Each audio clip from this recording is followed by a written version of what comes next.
What up? What up? What up? What up? What's going on? Salute to all my people in the building. We talking that boxing, man. Salute to all the boxing fans, all the boxing heads out there. It's your boy, it's your host, man. Ryan from the 6. We in the building. Talking this boxing, man. Not too much going on. Not too much. But you know, enough things for us to talk about for the evening, you know. Big rock star Shakur Stevenson signs with Zuffa Boxing. Obviously, that's probably the one around the headlines. But yeah, man, a bunch of other things. AJ, his undercard was announced today for his comeback fight in Saudi. So that was announced. Salute to AJ. You know, he's coming back officially. I'm happy about that, man. You know, I think Anthony Joshua, his situation was tragic, obviously, but to see him back in boxing and doing something that he loves, man, I'm hoping that, you know, he can go in and give us a good performance. He can't lay a dud, that's for sure, bro. But I think at the same time he's gotta be that guy, bro. He's gotta be that guy. He's gotta do the big things in there. And what I mean by that is go in there and stop this guy, man. Also we got Dmitry Bivol. You know, he was supposed to fight the Trilogy with Artur Beterbiev and the IBA, who apparently is going to be funding the fight, man. That they were the ones, I guess, in charge from Russia's standpoint of funding the fight. They the ones saying, hey, Bivol's turning down the fight, man. So, you know, it sounded like Dmitry Bivol, you know, he done something that I didn't want him to do. You know, I felt like Beterbiev gave him the rematch. Obviously, it was a respect thing. And I think he gave him that rematch and thinking, hey, man, if you beat me, you got to return that favor. But it looks like, I don't know if it's people who are advising Dmitry Bivol. I'm not going to say he's scared of Beterbiev. I don't think so. He shared the ring with him twice. He's the only guy to go the whole distance with him twice, bro. 24 rounds with Beterbiev. So I don't think Dmitry Bivol is scared of him. But it sounds like I think his handlers are probably telling him or advising him, hey, you know, we do got that WBO mandate that we got to go, you know what I'm saying? That we got to go ahead and deal with. So, you know, we probably going to do that, man. Shout out to my brother Chad in Canada. What's up, Chad? What up? What's going on, my guy? He said the 6s. You already know what it is. Shout out to Chad, bro. Yo, Chad, we got to talk, man. There's somebody hit me up about a big event going down for like a launch for Sully's new gym. I guess Sully's is moving to a new facility. So yeah, man, they doing like a launch, opening for it, and they're trying to have like a bunch of boxing things. I think even a couple exhibition fights. When I get more information about it, I'll let you know, because I'm trying to coordinate something where I can actually go live from that event, bro. And it would be pretty good, man.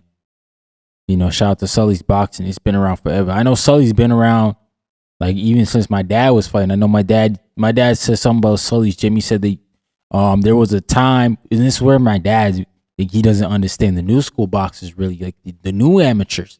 He's like, they want to know who they're fighting. They want to know about this. He's like, there was a time where you'd show up to Sully's every weekend and they just match you there. Like all the boxers just show up at Sully's who wanted to fight. And if you got matched with a guy for somebody else who showed up the same weight as you, you'd fight. He said, yo, Sully's would give everybody free hot dogs. Like, you know what I'm saying? Like, instead of trophies and stuff like that, because Sully's is run by the community. It's a community boxing center. Like, it's not a profit. It's a non-profit. So they would give out hot dogs to, you know, all the fighters every weekend. And yeah, that's what my dad said. My dad said he'd always go down to Sully's every weekend and fight. Like, if he didn't have anything lined up, because he knew that every other person who wanted to fight, that's what they were doing. Everybody would go to Sully's every weekend and they just match make and the guys will fight, man. So yeah, man, shout out to Sully's. They got something coming up, and I'm hoping I can be a part of it and I can bring it to y'all. I think it'd be a great thing. And shout out to my guy Gavin in the building, man. Salute, brother. Oh, man, soundboard not working. Dang, it's crazy. It'd be pretty cool, man, to get out there and do something and bring it to life and show y'all what's up. Yeah, old school club for sure, man. Old school. Salute, man. But yeah, man, let's dive into some of these topics. Some of them I didn't even mention. Some of them, obviously all these topics I'm talking about probably already been talked about on other platforms.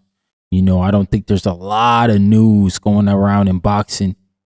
And I think that's an amazing thing. He said that's amazing, man. Somebody needs to interview your dad's generation, write a book.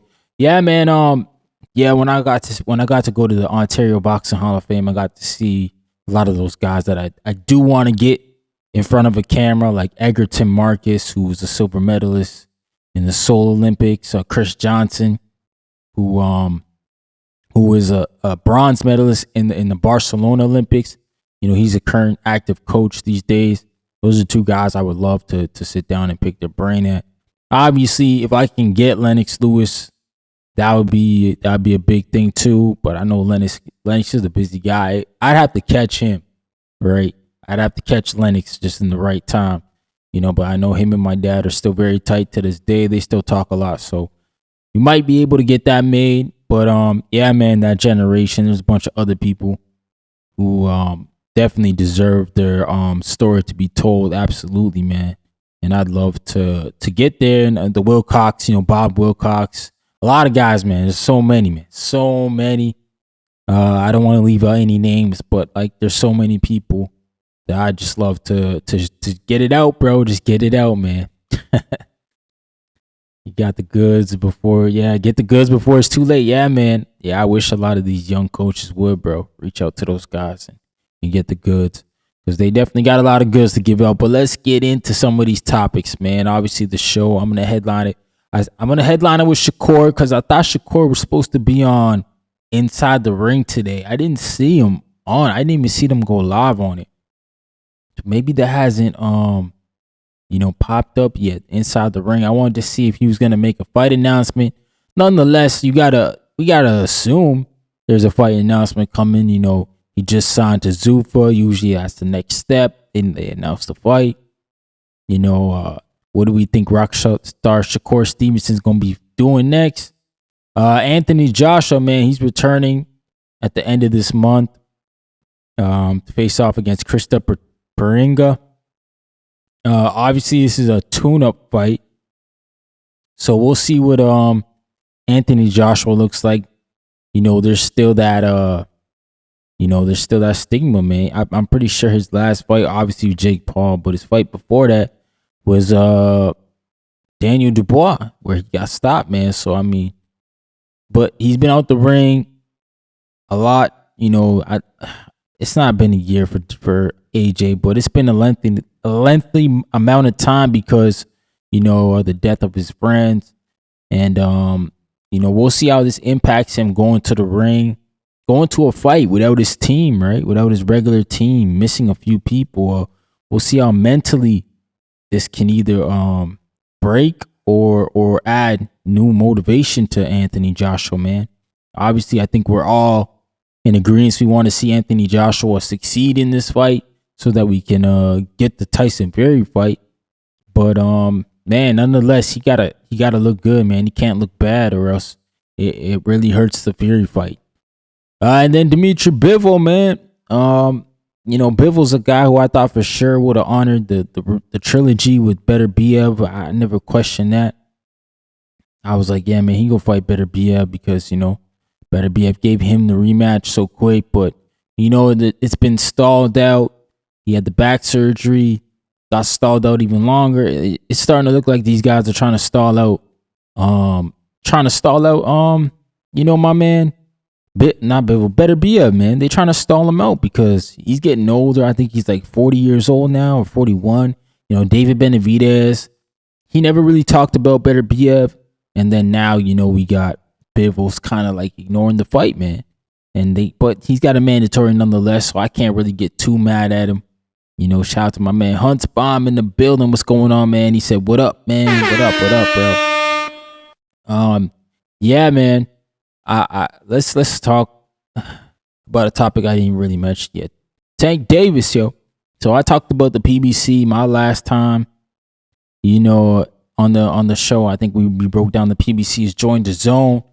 Rolly Romero, Teofimo Lopez press conference. They released the card for it, and they released the first card that's going to be on it, and it's it's not promising. Sebastian Findora, I believe, is headlining it. It is what it is. It is what you make it. But nonetheless, Tank Davis was not included in that deal with the PBC, which means I guess he's operating as an independent contractor, which is in his right, man. I think Tank Davis is famous enough, or his likelihood of getting a deal with the Zone is definitely in that ballpark of getting something way more lucrative than what Teofimo Lopez got. So I think Gervonta Tank Davis not going over with the PBC, going over on his own as a entity, as a free agent per se, he's gonna get the most money, man. He's gonna maximize his likability, his visibility in the sport, as well as his the value that he brings as his own fighter, man. He's pretty much the guy over there at the PBC making the fights, making the big money fights, making all the views for them, getting the money, recuperating. So the Zone's gonna pay him handsomely, and I'm gonna love it, bro, because that means we're gonna have Tank Davis over there. Hopefully, all the other guys is over there. Hopefully, there's no more roadblocks. There really isn't. They're all at the Zone right now.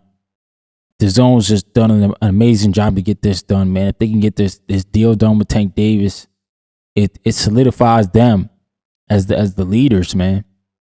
And it's gonna be tough to knock them off because them having all those promoters over there and the pipeline that all those guys are building, Top Rank, Golden Boy now is in the mix too. Everybody, all the pipelines that they're building is just aligning to us having a great time in boxing here, where we're gonna have a lot of good shows, a lot of good crossover events, and we already seen it. On full display. We just had Xander and Boots, man. That fight was made so easy. That fight, it was almost like a week that fight was made, and we didn't hear nothing about going back and forth and this wasn't signed, that wasn't signed. We didn't hear any drama between those two guys. It seemed like that fight was made, and quite possibly because the Zone said, yo, let's get it done. So, yeah, man. My man Chad, he thinks the ship has sailed, that Bivol and Beterbiev won't fight the Trilogy. I agree, bro. I don't, for you to think like that, I would never be mad at that. Wanna know why? Because the stall out was just there, man. Blatant. My man said Tank wants to fight Bam. Yeah, that's crazy. I heard about that. They offered Bam Rodriguez. That's nuts, bro. And Robert Garcia said that too. And I'm pretty sure he said it over there on Boxing Scene when he said it. And, I'm not going to say that Robert Garcia is a truth teller in every way, but, I'm just saying, why would he lie about something like that on national television, essentially? But then again, what I'm saying, I was the same guy telling y'all, Ryan Garcia, he on national television lying too. So maybe Robert Garcia was lying to us about that Tank Davis offer to Bam Rodriguez. We'll never know, man. We'll never know. But for me, I was like, I don't know why he would offer Bam. That don't even make sense, man. But we'll see.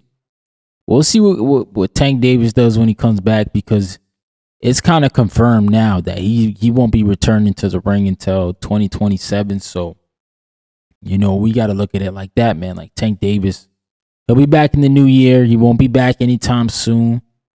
So, if you're a Tank Davis fan, you're probably pissed. I'm sure you want to watch him fight, but, he's got to get his things together, man. He's really got to get his life together pretty much, man. Tank Davis is a big figure in boxing. Exciting fighter. A lot of people love him. But, man, he got to stay out of trouble and just do what he got to do, man. Stay out of trouble, Tank Davis. So we'll see what Tank does when he comes back. He'll be out at least a year, so have some time to think about the deal. Have some time to think about his opponents that he wants to fight when he comes in. He'll have some options, too, when he comes back. Who knows? Maybe he'll jump right in there with a Floyd Schofield or Lucas Body, whoever wins that title, between those men. But yeah, we'll see Tank Davis back for sure, and probably next time we'll see him is on his own fight, man. Chad said he wants a good Tank fight. Yeah, man, I think we'll get one, bro. I think we'll get one, man.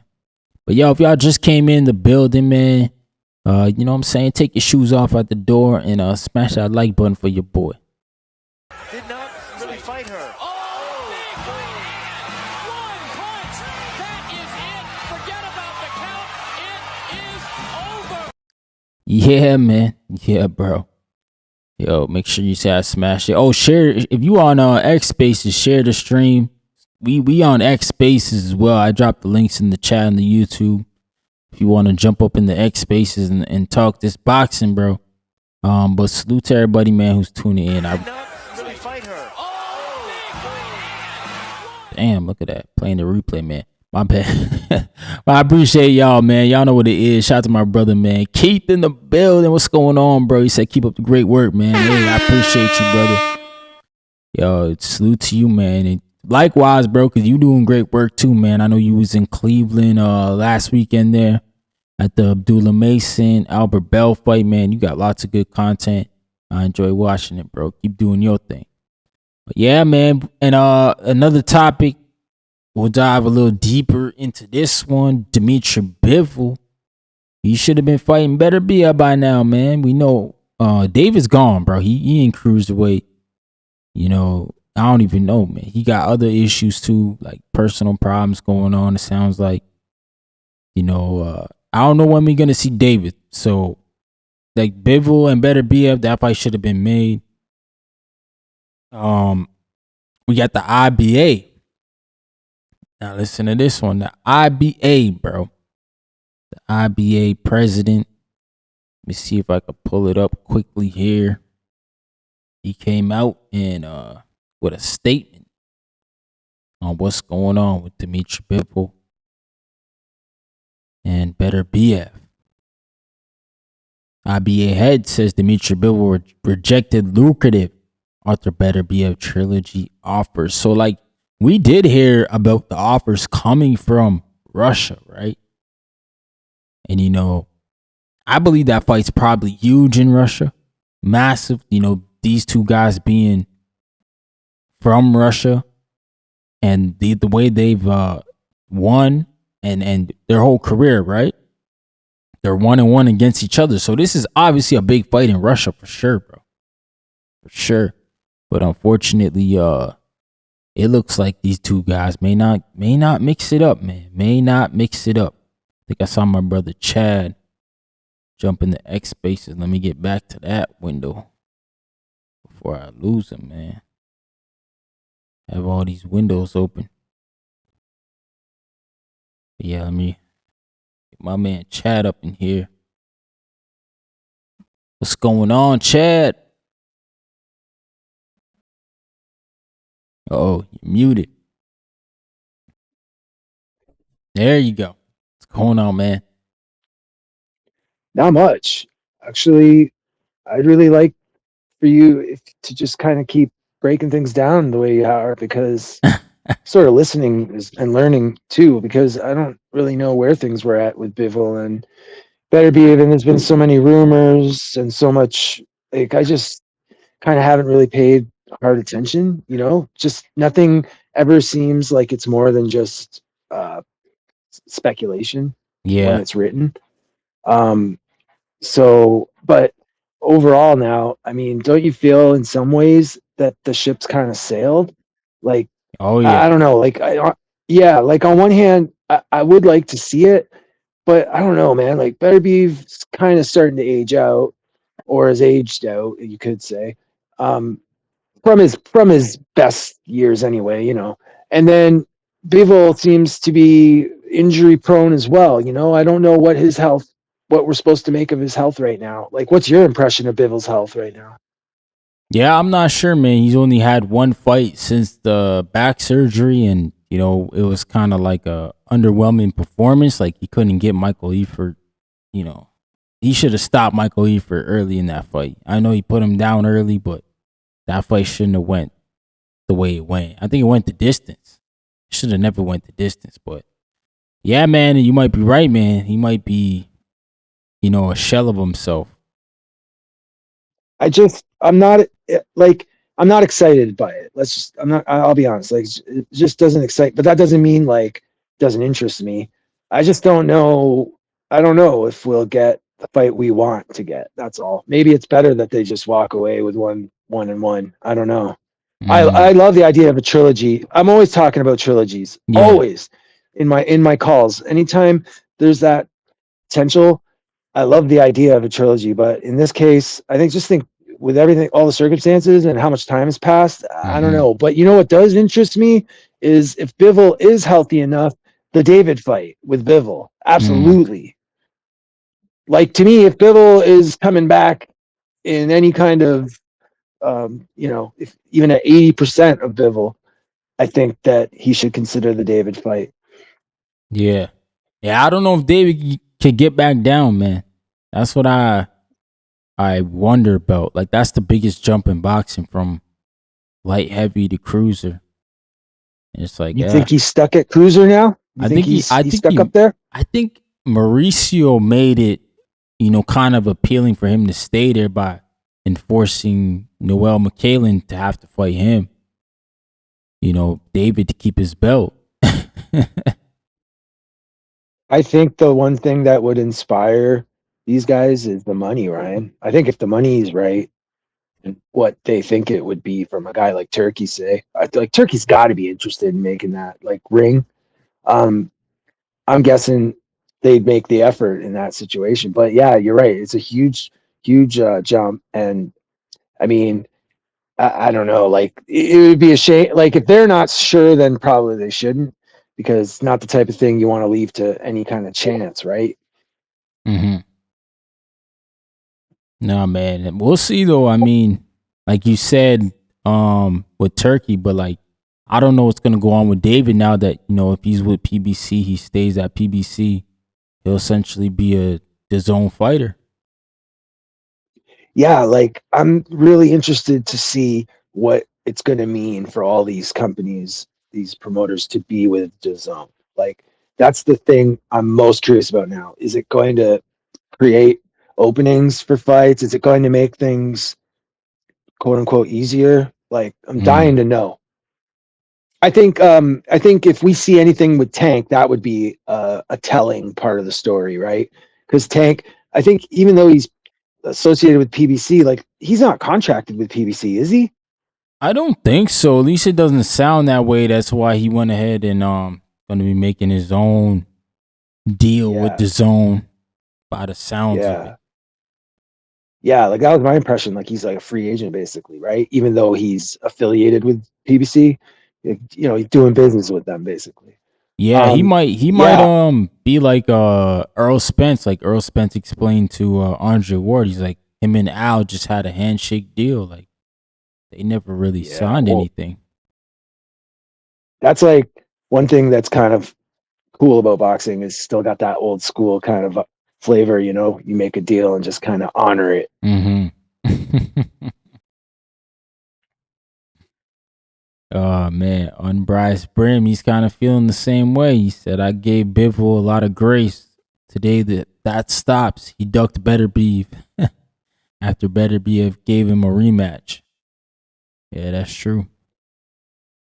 I hear I hear it going both ways though. People saying like talking about situations where they feel like one ducked the other basically, and it's Mm. usually around some offer, something like that. I don't know. I honestly don't. I mean, I guess I don't really worry too much about that part of it. But in these guys' situation where they've already fought twice, I'm not.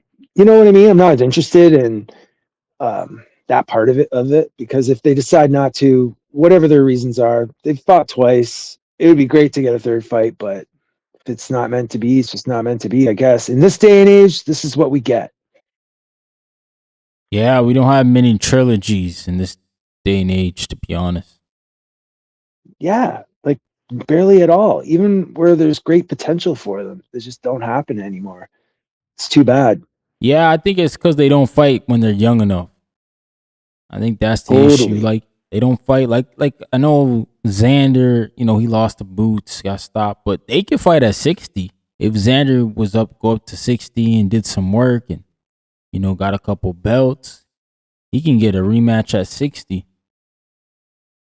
Yeah, that's one thing people always like. I think a lot of people have in their head, like, if they're going to do a rematch, then it's going to be like right away. And if it's not there, then people just assume, like, well, it should just never happen again, right? Right. But you, you're right. Like, there's with younger guys, and Boots isn't particularly younger, but like a Xander, for example.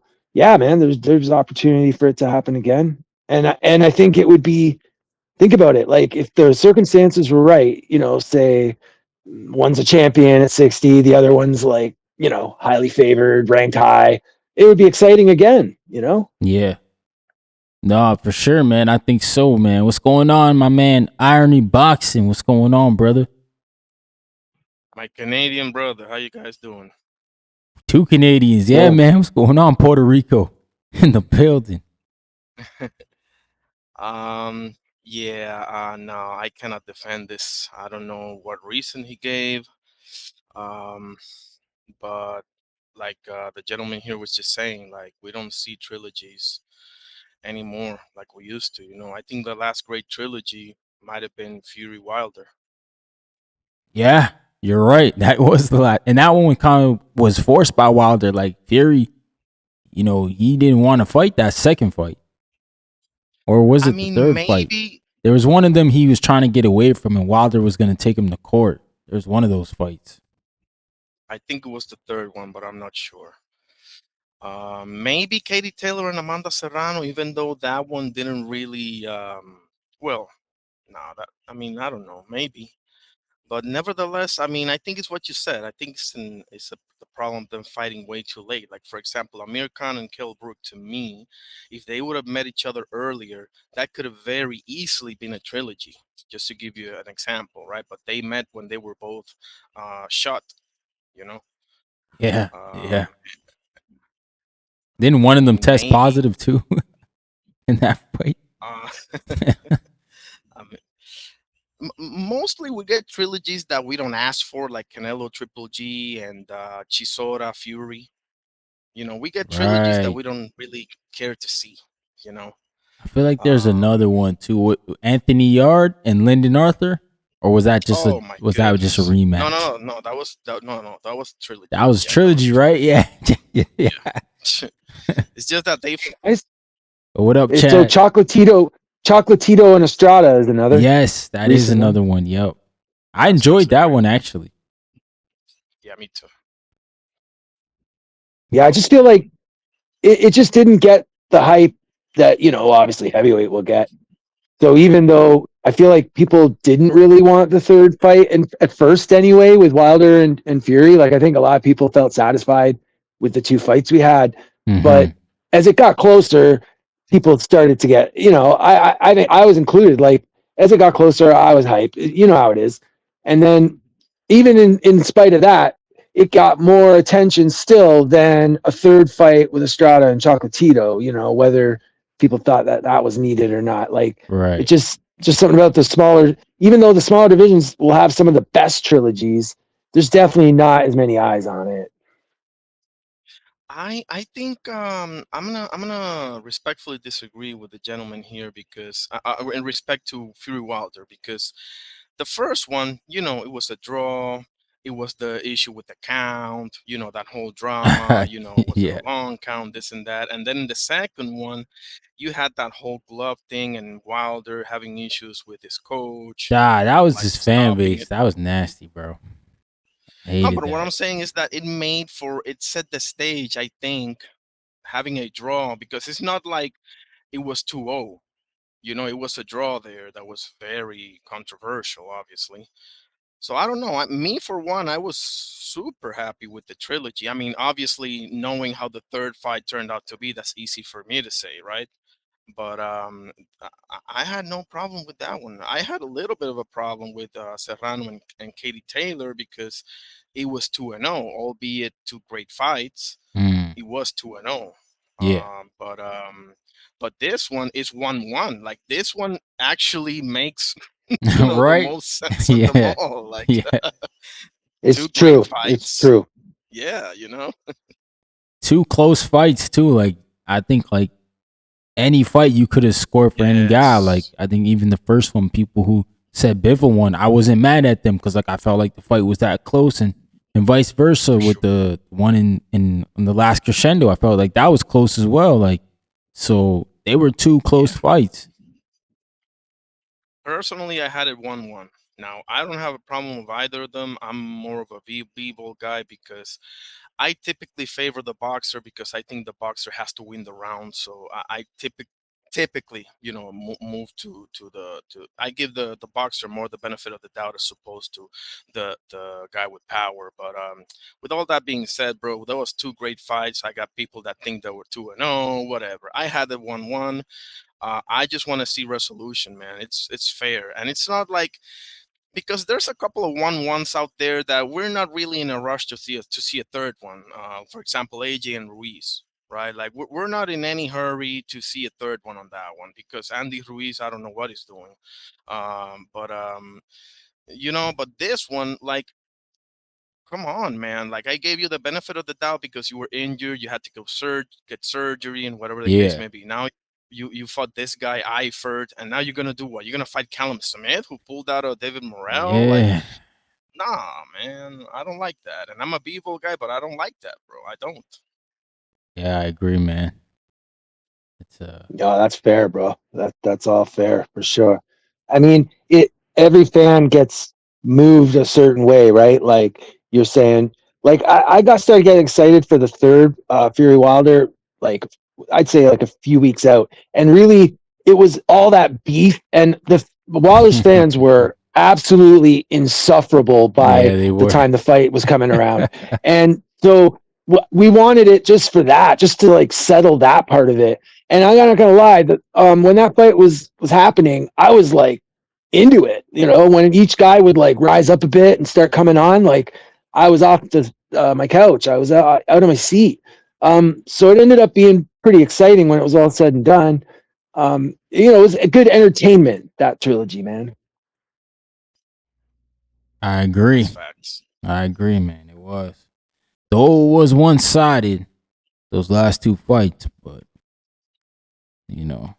Yeah. Well, are you talking about Fury Wilder? Nah, the third one was an amazing fight. I mean, the second one was one-sided, but the third one, no, I wouldn't say that was one-sided. I mean, the third, What? Didn't he isn't get that the one stopped? where? He got stopped, didn't he? No, no, no. I mean, Wilder got stopped, but he came within an eyelash of knocking Fury Yeah. out, bro. Yo, he Yeah. got stopped, bro. No, I know. But do you remember that punch when he sent a shock wave through his whole body, bro? That was scary, man. Come What? I on. Yo, remember. that's when I knew Fury. That's when I knew Wilder was defeated, bro. When he saw Fury get up every single fight, I knew he was done, man. Cause like everybody saw it, bro. He was no more boogeyman. Like that whole right hand shit was dead. So true. Yeah. So true. Yeah. And then, like, let's be honest, respect to Wilder, but I mean, he's definitely not looked the same since. I mean, not for the lack of trying either. I mean, Yeah. I believe that he was working hard and trying to add stuff to his bag, but the reality was he'd just been fighting that way for so long. He'd go a couple rounds and then just settle back into what he knows, right? Mm-hmm. What he's comfortable with in there. And that's like that's a typical boxer right there, man. So Yeah. I Yeah. got to mute here for guys. I got to fall back just for a sec. Okay. Yeah, it's all That's good, okay. Chad. So yeah, bro. Like I'm not gonna. I'm not. Something's wrong. Something's wrong, and this is definitely wrong, man. This guy deserves this fight. He didn't have to give you a rematch after he Mm-hmm. beat you the first time. He did it. I mean, it's what's fair is fair, bro. That's it. No, I That's it. agree, man. But it sucks for Beterbiev because I don't think he's signed to Top Rank no more. So it's not like he got the big representatives backing him. But I know they try to make this fight in Russia, so they try to bring it to the Russian fans, which was Right. also would have been big for the country. But only so much you could do. Can't chase a guy around forever. So like, I hope Beterbiev. I don't know, man. I don't know where he goes. Like, there's not a lot of names the out only there. thing that I think, the only one that would remotely interest him is David Benavidez, I think, but I don't know if Beterbiev is willing to go all the way up there for that fight. I know that Right.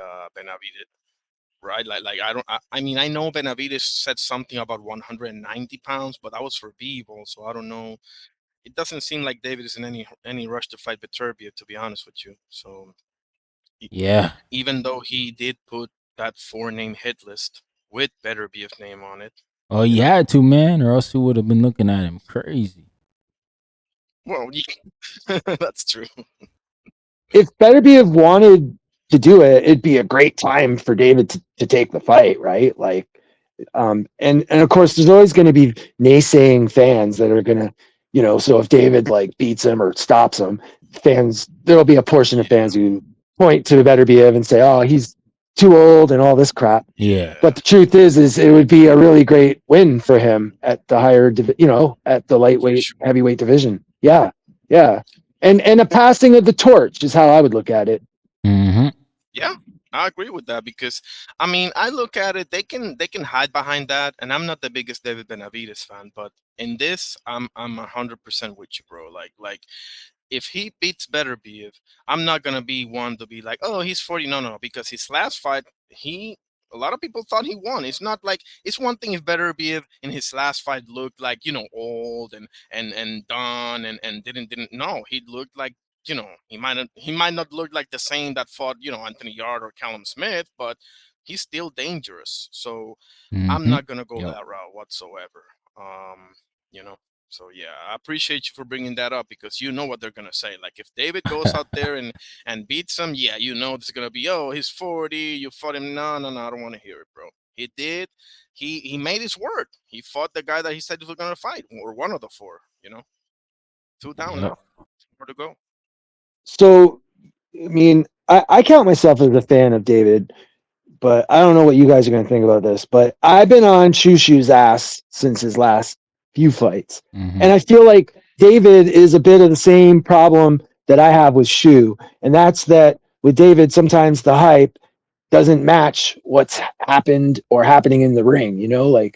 His fans, he's got great fans, is really what it comes down to. He's got, like, the fans love him, and he's definitely one of the more exciting fighters out there right now, without a doubt. Oh yeah, for sure. So on one hand, I find myself defending him in a lot of ways because people like to criticize him in some ways, but then I find they overhype him in other ways. He's a interesting figure in boxing for sure.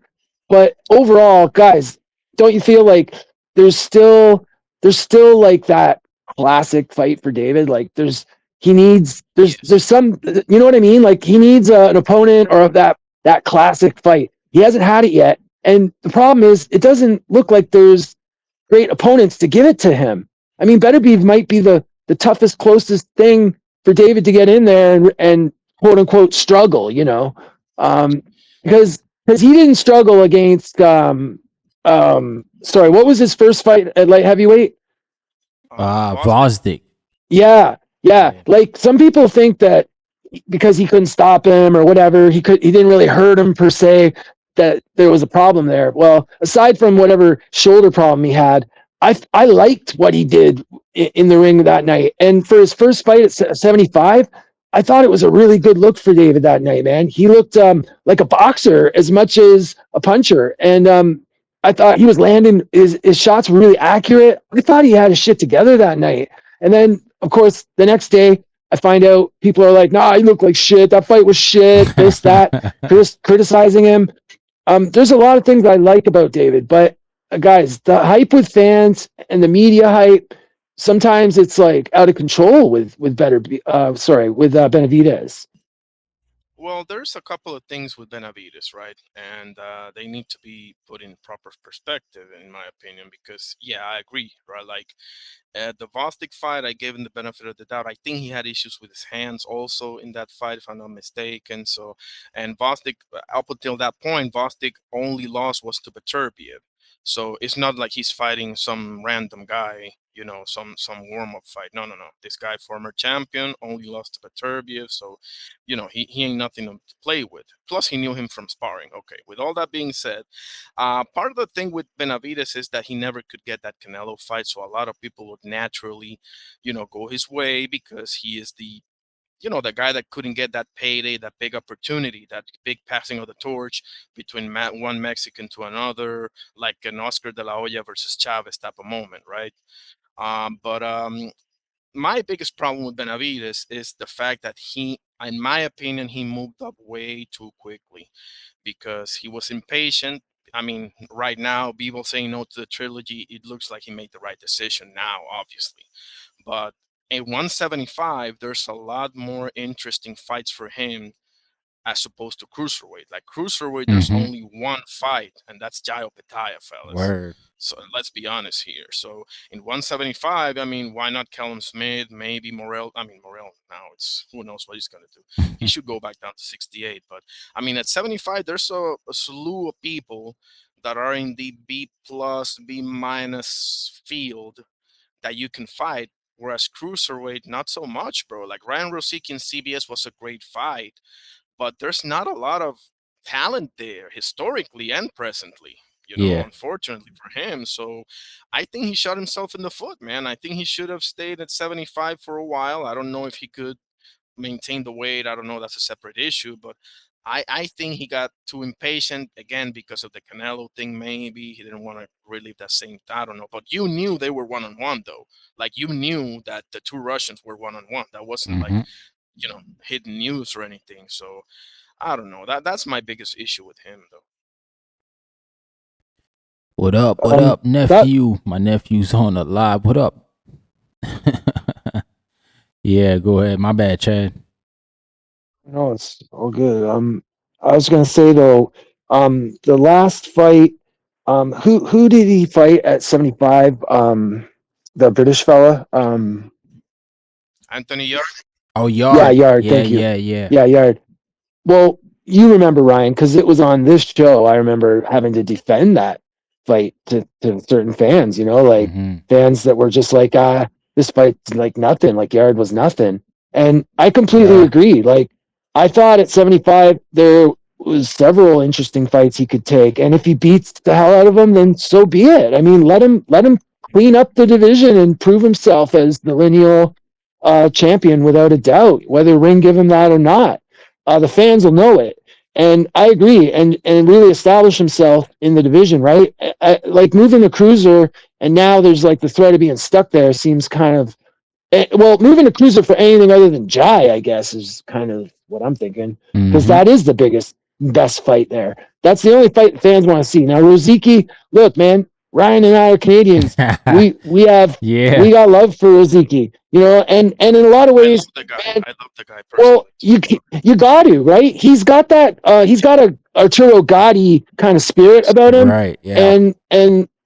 and he got really screwed over with a couple fights where he did camps and his opponents dropped out at the last minute. Like he was I getting think screwed he also over. had injury issues with his bicep too in a couple he of. he had a problem, but he had some bad luck too in his career. Yeah. And I'm saying I feel like he deserves that kind of opportunity just because of how hard he's worked and where he's got with his career. But like, let's be honest, I think David will just if he fights if Roziki goes in there like the last fight against David, forget it, right? Like David will destroy him. But I would still like to see him get that opportunity. But I'm biased in that way. I mean, otherwise, yeah, if it's not Jai, like I don't even know barely some of the cruiserweights. Like seems like there's maybe 5 or 6 that are ranked high and that are interesting, and then the rest are like guys you just don't know who they are. Mm-hmm. Yeah. No, and I think the biggest thing about 75 for David, I mean, if you get that Bivol fight and you beat Dmitry Bivol, that isn't that like the ultimate slap in the face to Canelo? Like I beat the guy that beat you.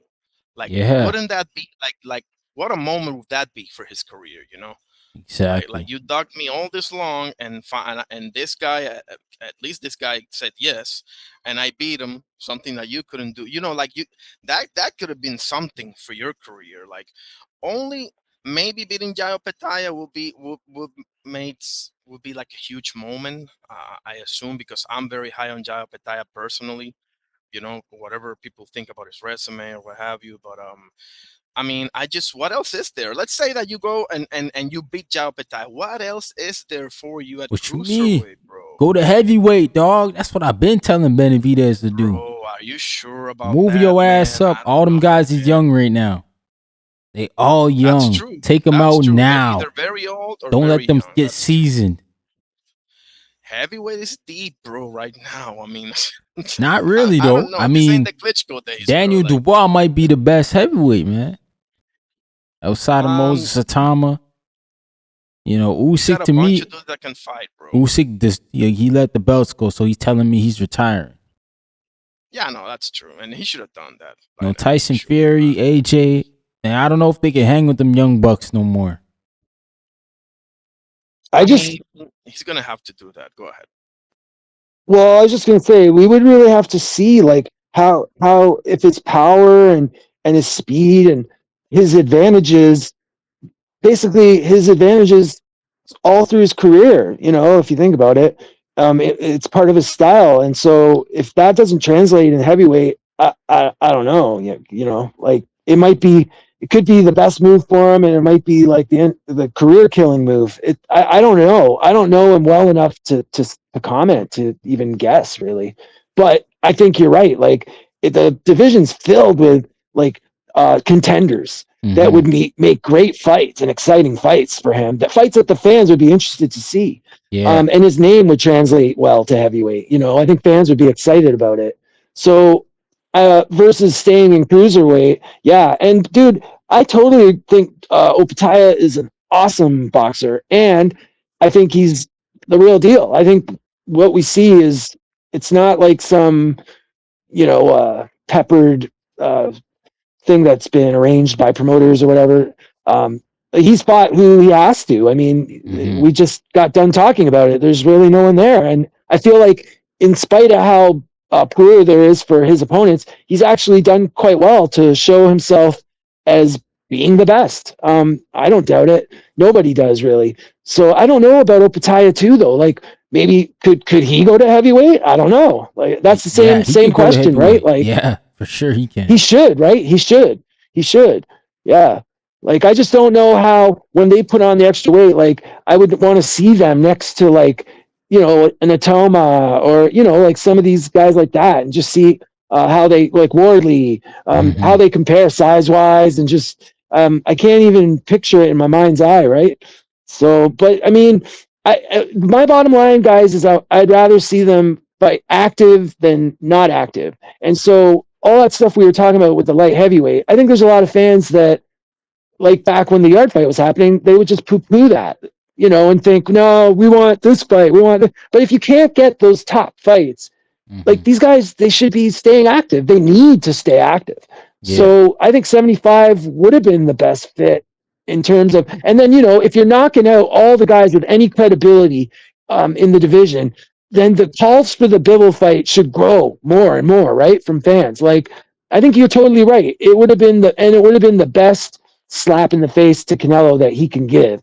Like it would have been the most interesting, and fans would have related to that in a big way. Because you guys know anything to do with Canelo, the fans are there, right? I don't know. Like it's sometimes I feel like, so obviously they know this. They see things the way we do. So I guess what? There's no money there. There's no interest from the other guys. Like they can't get the other guys to fight. There must be a reason he didn't take that path, I'm assuming. Yeah.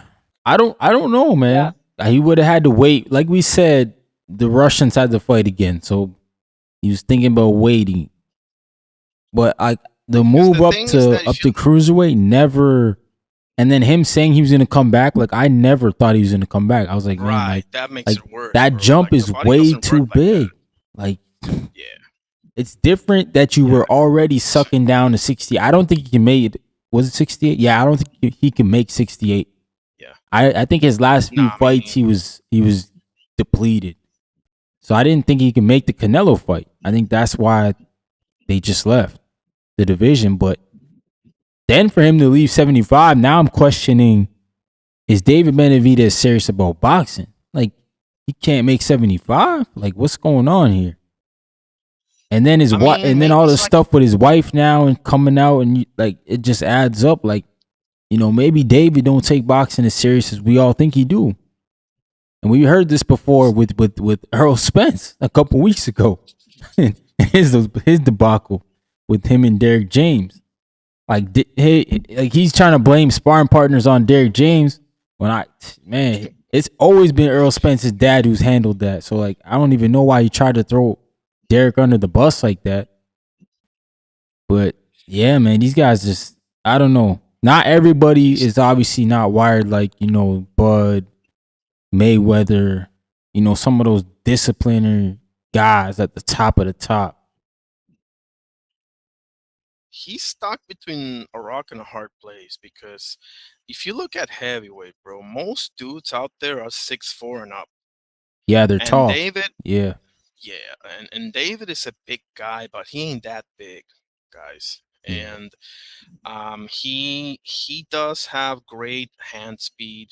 His boxing IQ goes up by the fight and everything else. I got you on all that, but all these guys can punch and fight up in heavyweight, bro. That's pretty deep. It's not riddled with a bunch of A+ fighters, but there's a whole bunch of like B+ to B- fighters out there. A lot of them. And unless he can make that happen at heavyweight, because think about it, the Jai Opetaia fight looks complicated to make because Jai went to Sufa and whatever the case may be, right? So that looks complicated. The Russians ain't got that much time left either.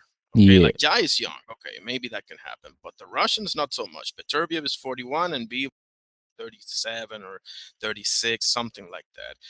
And they're both pretty much set. Like if they retire tomorrow, they're both Hall of Famers, as far as I'm concerned. Like they don't need that fight as much as David needs them. Like David needs that fight more than they do.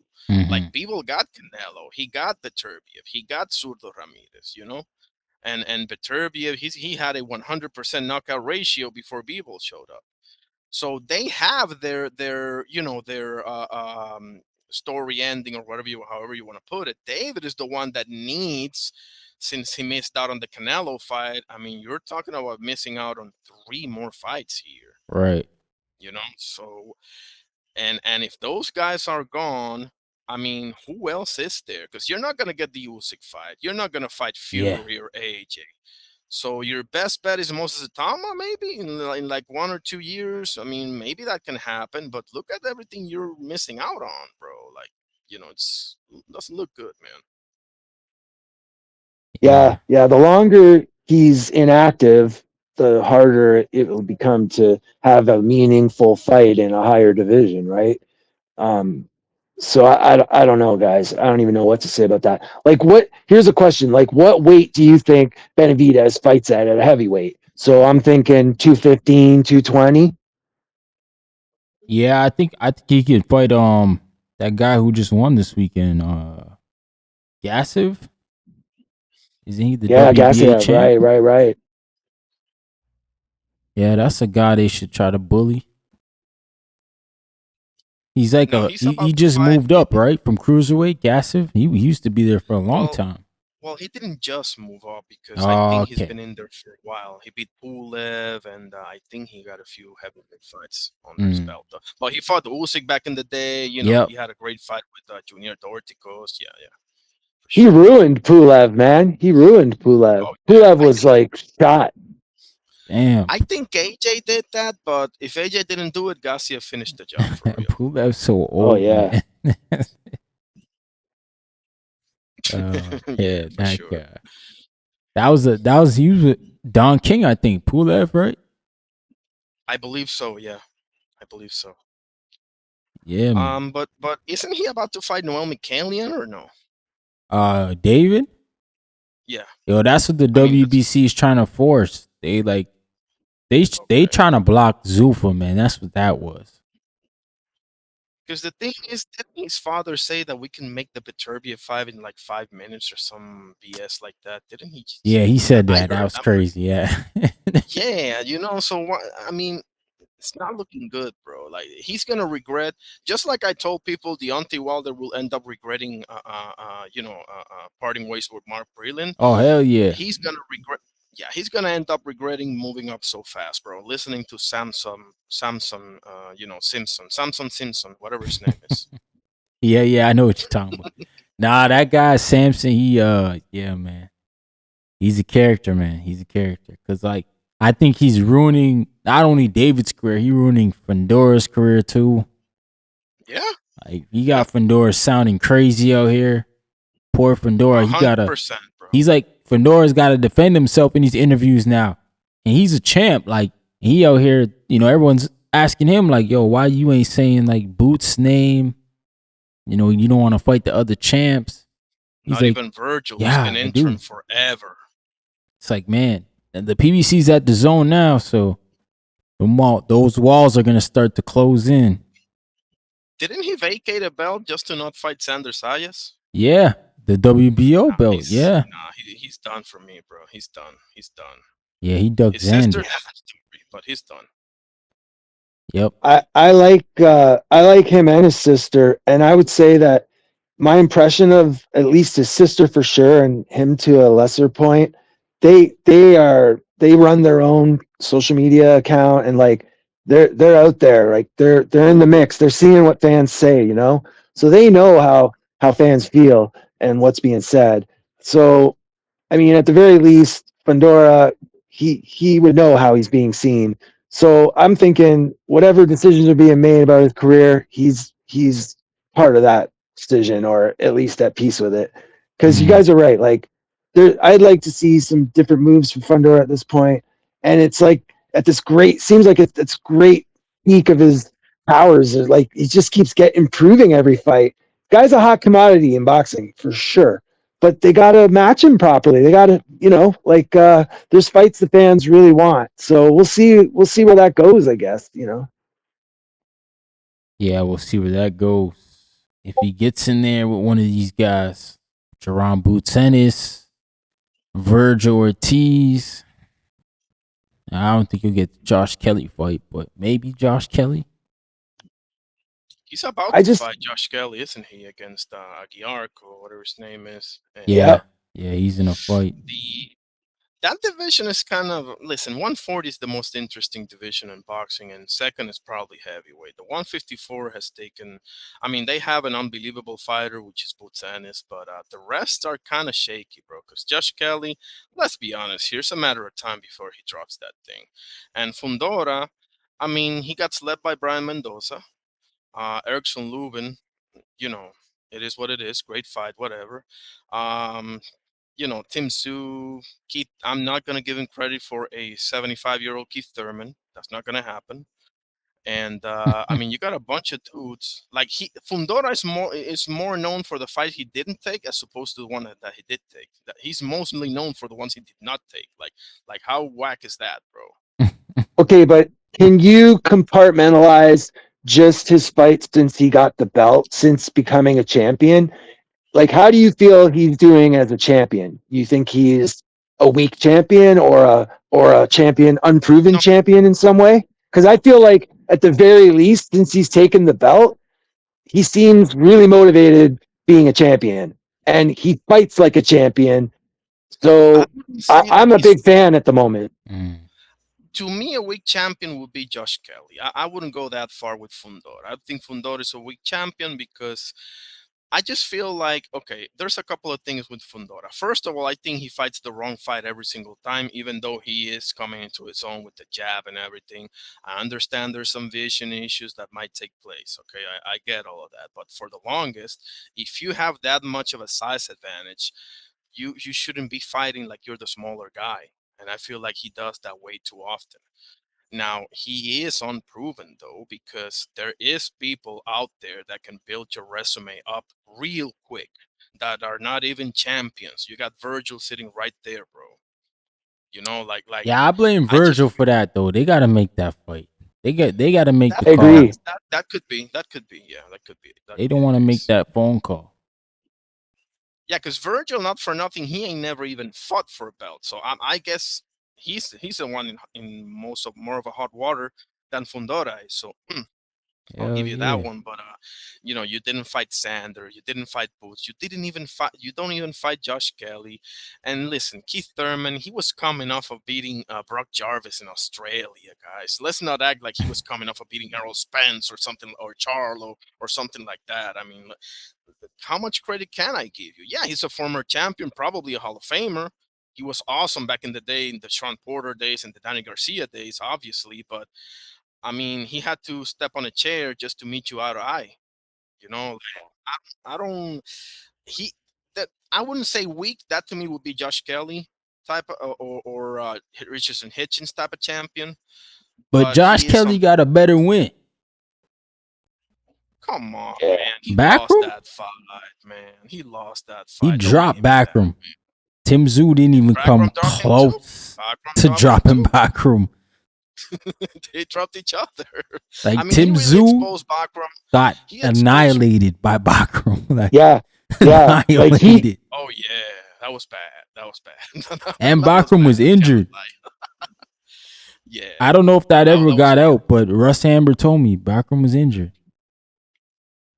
In the TCU fight, I didn't know that. Yeah, he Wow. was injured. Okay. I'll give Josh Kelly this. He exposed Backrum's lack to cut off the ring, just like Jermaine Ortiz exposed Teofimo Lopez' lack of cutting off the ring, if you want to put it that way. But man, come on, didn't he lose to who did he lose to? Jack Collin or Jack Colkay or Abbas Barraou? He has some loss already, Josh Kelly, doesn't He he? lost to David Avanesian, I think it was. I think it Avanesian. was Okay, David well, he lost to Avanesian. somebody. But I don't know, man. Who's he fighting again? I don't even know the guy's name. Carmine. I don't know, something like that. Yeah, mandatory. He was supposed to fight Brandon Adams. But I don't know, man. I think Josh Kelly got a better win than Fedora. For sure, right now. what's funny though is the fans that don't want, like, that don't think that there's credibility, or they don't want to see the fight with Ortiz Jr. for some reason. They're calling for Boots to fight with Kelly, which is hilarious to me. Like, It is actually. come on, it is, right? Like, Yeah. I don't care. I don't care about the technicalities and this and that. Like, anyone that's been watching these guys, they've been fans have been talking about those two fighting since they were contenders at 140. At 140, like, I feel like it's not a new idea that those two should meet. Everyone's known there's a collision course for them, and it does feel like we're at the end of it now. Like, they might actually meet. At least that's how I've been feeling about it, just with what's been out there, the media and what's being said. Like, some guys are talking like, oh, don't be so naive, you know? And normally I'm that guy, you know. I'm like, forget it. Till I see it's official poster, I'm not, but I'm hopeful for this one. I am. It's an exciting fight, especially after seeing Boots and Xander. Imagine the fight we'll get with Ortiz Jr. Like, they really need to make this fight happen, you know, and we're not giving any excuses for either guy. Like, if they decide to do it, then it's on. We're not putting any asterisks next to it when it's done. You know what I'm saying? I mean, how often do we get that excitement in boxing? Like, it's high level excitement. It's the fight we need. I agree. Get her done. Get her done. Yeah. Yeah. Which one do you? Okay, so this raises an interesting question that even I'm asking myself and the both of you guys as well. Like, who, as pertain to Virgil, because I'm not high on Virgil either. Okay, but which one do you want to see more fight? Because I think the fight that makes the more sense for Virgil right now is whoever wins Errol Spence or Tim Tszyu. But that's just me, right? Do you rather see Boots, Fundora, or Josh Kelly, or fight Virgil Ortiz? Which one would you like, or the one that I said? Boots and Virgil, man, for sure. Like, straight away. Get that done right now, because I mean, if the fight's good, then there's our rematch right there. I'll answer your question, but only if you tell me like what is it about Ortiz Jr. that makes your opinion like that? Well, I don't think he beat Boachuk, and I think he struggled mightily against Madrimov more than people believe.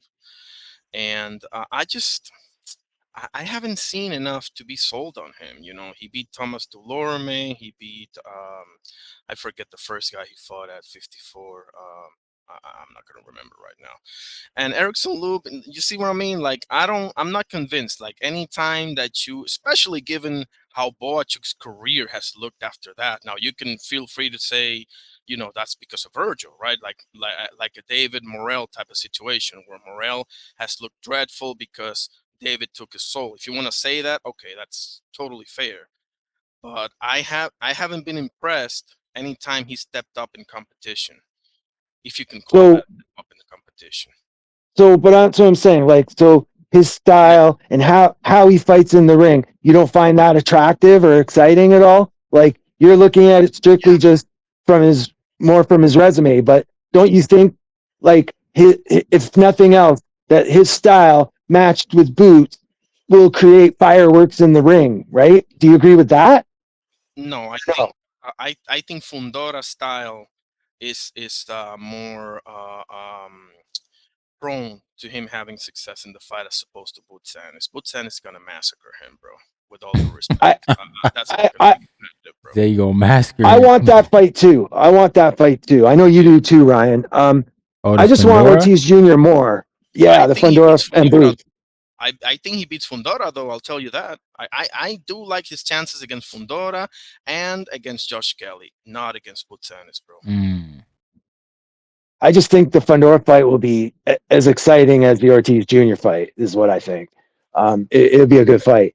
The Kelly fight, I feel it would be more lopsided, one sided. But I Yeah. mean, if he chooses to take it, he's a champion. So it's hard Right. to Right. criticize too, right? Those guys will get in there and hopefully give us change our minds. Show us something interesting. Okay, let Hopefully, me tell you my biggest problem with Virgil, though, because I think it's the right time. yeah. Well, first of all, he never fought for a belt, and second of all, he called Boots in the ring when he beat Lubin, and right after he came out of the dressing room, did a complete 180, gaslighted everybody, and started talking about Errol Spence. Right? Yo, that was the Like worst. I've never seen anything like that in my life. Can you imagine like Floyd calling out Manny Pacquiao and then 1 minute later he's talking about fighting Robert Guerrero or Yeah. like Yeah. come on, man. That's when I knew Virgil wasn't serious. I'm like, he not serious about that Exactly, bro. fight. I can't take you seriously if you do stuff like that, though. Well, I'll say this: like, if they were to set this fight up tomorrow and it's going to happen in 2 or 3 months, I mean, I don't like the fact that Ortiz Jr. has been inactive as long as he will have been by then, Mm-hmm. versus Boots, who's been active and taking good fights for the most part. Um, but I want to say that the way that Ortiz Jr. is coming to it, like Boots choosing him as a voluntary, is okay because at least he's won his last fight, Word. and he's moving up, and Boots can choose to do that. Like versus all these guys now who are coming off of losses or some Yeah. other or equally crappy thing and getting championship shots, man. It's insane. So at least Ortiz Jr.'s got that going for him versus we're seeing it all over. I mean, mostly with the WBC, but regardless, like it's happening all the time now. Mm-hmm. Salute to Eddie Alvarez in the building. What up? My man Ice God, he got a question for the panel. All you guys up here. He said, explain what skill set Virgil has that can beat Fedora. So he doesn't believe Virgil does have Virgil could beat power. Fedora. Virgil has power. Virgil can cut off the ring. Okay, let me give you some positives so nobody thinks that I'm like anti-Virgil or anything like that. I mean, he does have things that against a Sebastian Fundora, who's not the most disciplined. If Sebastian Fundora starts just jabbing him and everything, different story. Like if he fights to his advantages, yeah, it's going to be a tough night for Virgil and anyone for that matter, right? Because you just don't teach 6'5". You don't teach that, right? But the Fundora, for whatever reason, whether that's has to do with his vision problems or whatever, does like to fight on the inside. And I would not fight with Virgil on the inside, bro. Because if Brian Mendoza hurt you like that, imagine what Virgil's gonna do to you. Like Brian Mendoza caught him. People always say, "Oh, he just got caught." Yeah, but he lifts his chin in the air and in the center all the time. Yeah, he does. Like people are gonna catch up to that. And in that first Team Sue fight, people don't give Team Sue enough credit in that first fight. Now, obviously, they should have stopped the fight, and he would have won on the cards. Whatever, different story. It didn't happen. But he was tagging Fundora before that nasty cut happened. So the jig is out on you. Everybody knows how to get you. That's the problem now. That's how I think he has been forced to like utilize his jab or anything, because people are like, bro, like Erickson, you went to war with Erickson Lubin, man. You got slept by Brian Mendoza. Like, come on, what's gonna happen with Virgil? Like, let's do the math here. So he's got to stay disciplined in that fight. Otherwise, he's gonna get knocked out, bro. Because Virgil does have power, and not necessarily to the chin. He can hurt him to the body too, especially on the inside. Like Virgil can fight on the inside, bro. Do you think there's a path for Virgil Ortiz, Chad? Well, I really liked that breakdown, and I feel like skill wise, I see a lot of the same attributes in Ortiz Jr. as I do in a Boots. Like he's got a bit of everything, and style wise, he constantly comes forward. He's constantly pressuring his opponent, and that's and when a guy's that skilled and his movement's that good and his feet are that good, it's a lot, man. It's a hard night keeping someone like that off of you. So I think that, yeah, Fundora has been doing great to keep his opponents on the outside with his length and his jab. Like the last couple fights, it's been really amazing how much he's improving with that. And we're watching him in real time get better. But I also feel like with the amount of pressure that Ortiz Jr. will give, he's going to force the fight to the inside. And I think that Fundora is going to have to fight it there. He's going to have to meet him there. And that's what I kind of like about the idea of that fight, or even with the Boots. I don't know how it would go with, like, if Boots would want to fight inside with him or not, but I see any high pressure fighter against Fundora. That's what I see happening. Just based on how Fundora likes to fight, but maybe Fundora is continued to be working on stuff and is going to be even better with his jab and better keeping, his opponents where he wants them until he decides he wants to throw something, that's what the idea with a guy, a monster, a freak like Fundora. I agree with what you were saying earlier, bro. Like, he needs to be using his advantages because they are so, like, insanely, like, he's just so the size. Sometimes depending on the camera angle, because the camera will make them their size look kind of weird sometimes, like they'll look bigger than they are, and sometimes with the camera angle, like, the fight looks hilarious. Like Fundora looks, it's like Lord of the Rings, man. He looks like a giant. Yeah. Nah, man, I think Virgil can win the fight. It'll be difficult for him. He cannot do what Keith Thurman did in his fight, because I don't even know what Keith Thurman's terminology was. Keith Thurman, for whatever reason, was turning into Sebastian's power hand, and that's why his face looked like that at the end of the fight, which you just don't do with a southpaw. You don't ever go to the left hand, man. Like, it's an easy shot. But anyways, he was doing it. I think for Virgil Ortiz, you got to stay on the outside of that front foot. Make the foot war very difficult for Fundora, because Fundora will try to get the middle of the ring, obviously, and stay planted there. If you could foot feint him, make that foot war something that Sebastian's got to think about. You can catch him, sleep him. You'll lose a lot of those early rounds because he'll be jabbing, doing more activity. But I think if you're Virgil and you believe in your power, you catch Fundora with his chin in the air at some point. You catch him, sleep him. You almost rock him to sleep. Doing a lot of things on the outside there. But we'll see, man. We'll see if they ever fight. I think that's a tough fight for both guys, man. But I don't think, yeah, man, Ice Guy, yeah, I don't think I don't think Virgil got enough skill to go in there and beat Fedor for 12 rounds. I think he's got to put him down, man. He's got to hurt him. I think he's got to hurt Fedor, and if he could do that, he could lure Fedor into a firefight, and that's where he's gonna really succeed. If Fedor wants to go on the inside with him, that's where he's gonna probably get stoppage, man. Fundora's gonna have to stay disciplined to beat Virgil. I think we can all agree on that. Yep. Yeah. And I don't know if he could do a whole fight like that. Like, we'll see though. It's a high level fight. I think Keith Thurman, he just didn't do enough like to really make Fedor uncomfortable. I got that 60-40, maybe 55-45 leaning towards Virgil because I don't want to make it too one-sided. I think Fundora, with all, personal feelings aside or whatever, Fundora does deserve a little more respect than that. Yeah, man. I just think that Ortiz Jr. coming back after being away, like to either Boots or Fundora, is a huge task. Huge task. Like, I'm not giving him any credit if that's how he does it. Like, he's going to just have to overcome it, right? Like, he's choosing, if he's going to choose that timing for a fight like Boots that's been so provocative for like half his career, I think that he gets what he gets. You know what I mean? Like, how he shows up is of his own making, right? I'm not giving him any sympathy after the fight or anything. So that's the only kind of thing I would like to see it where they'd both be a little more equally active, but whatever. I'll take whatever we get. And I think both fights. Hey, look, man, guys, 154, I think there's a mix of fights that are all equally exciting to me. You could include Xander in the mix there. Mm-hmm. And I mean, Kelly to a lesser extent, but then there's some contenders too, guys, like that could come in and challenge. I think 54 is hot if they can make the fights happen.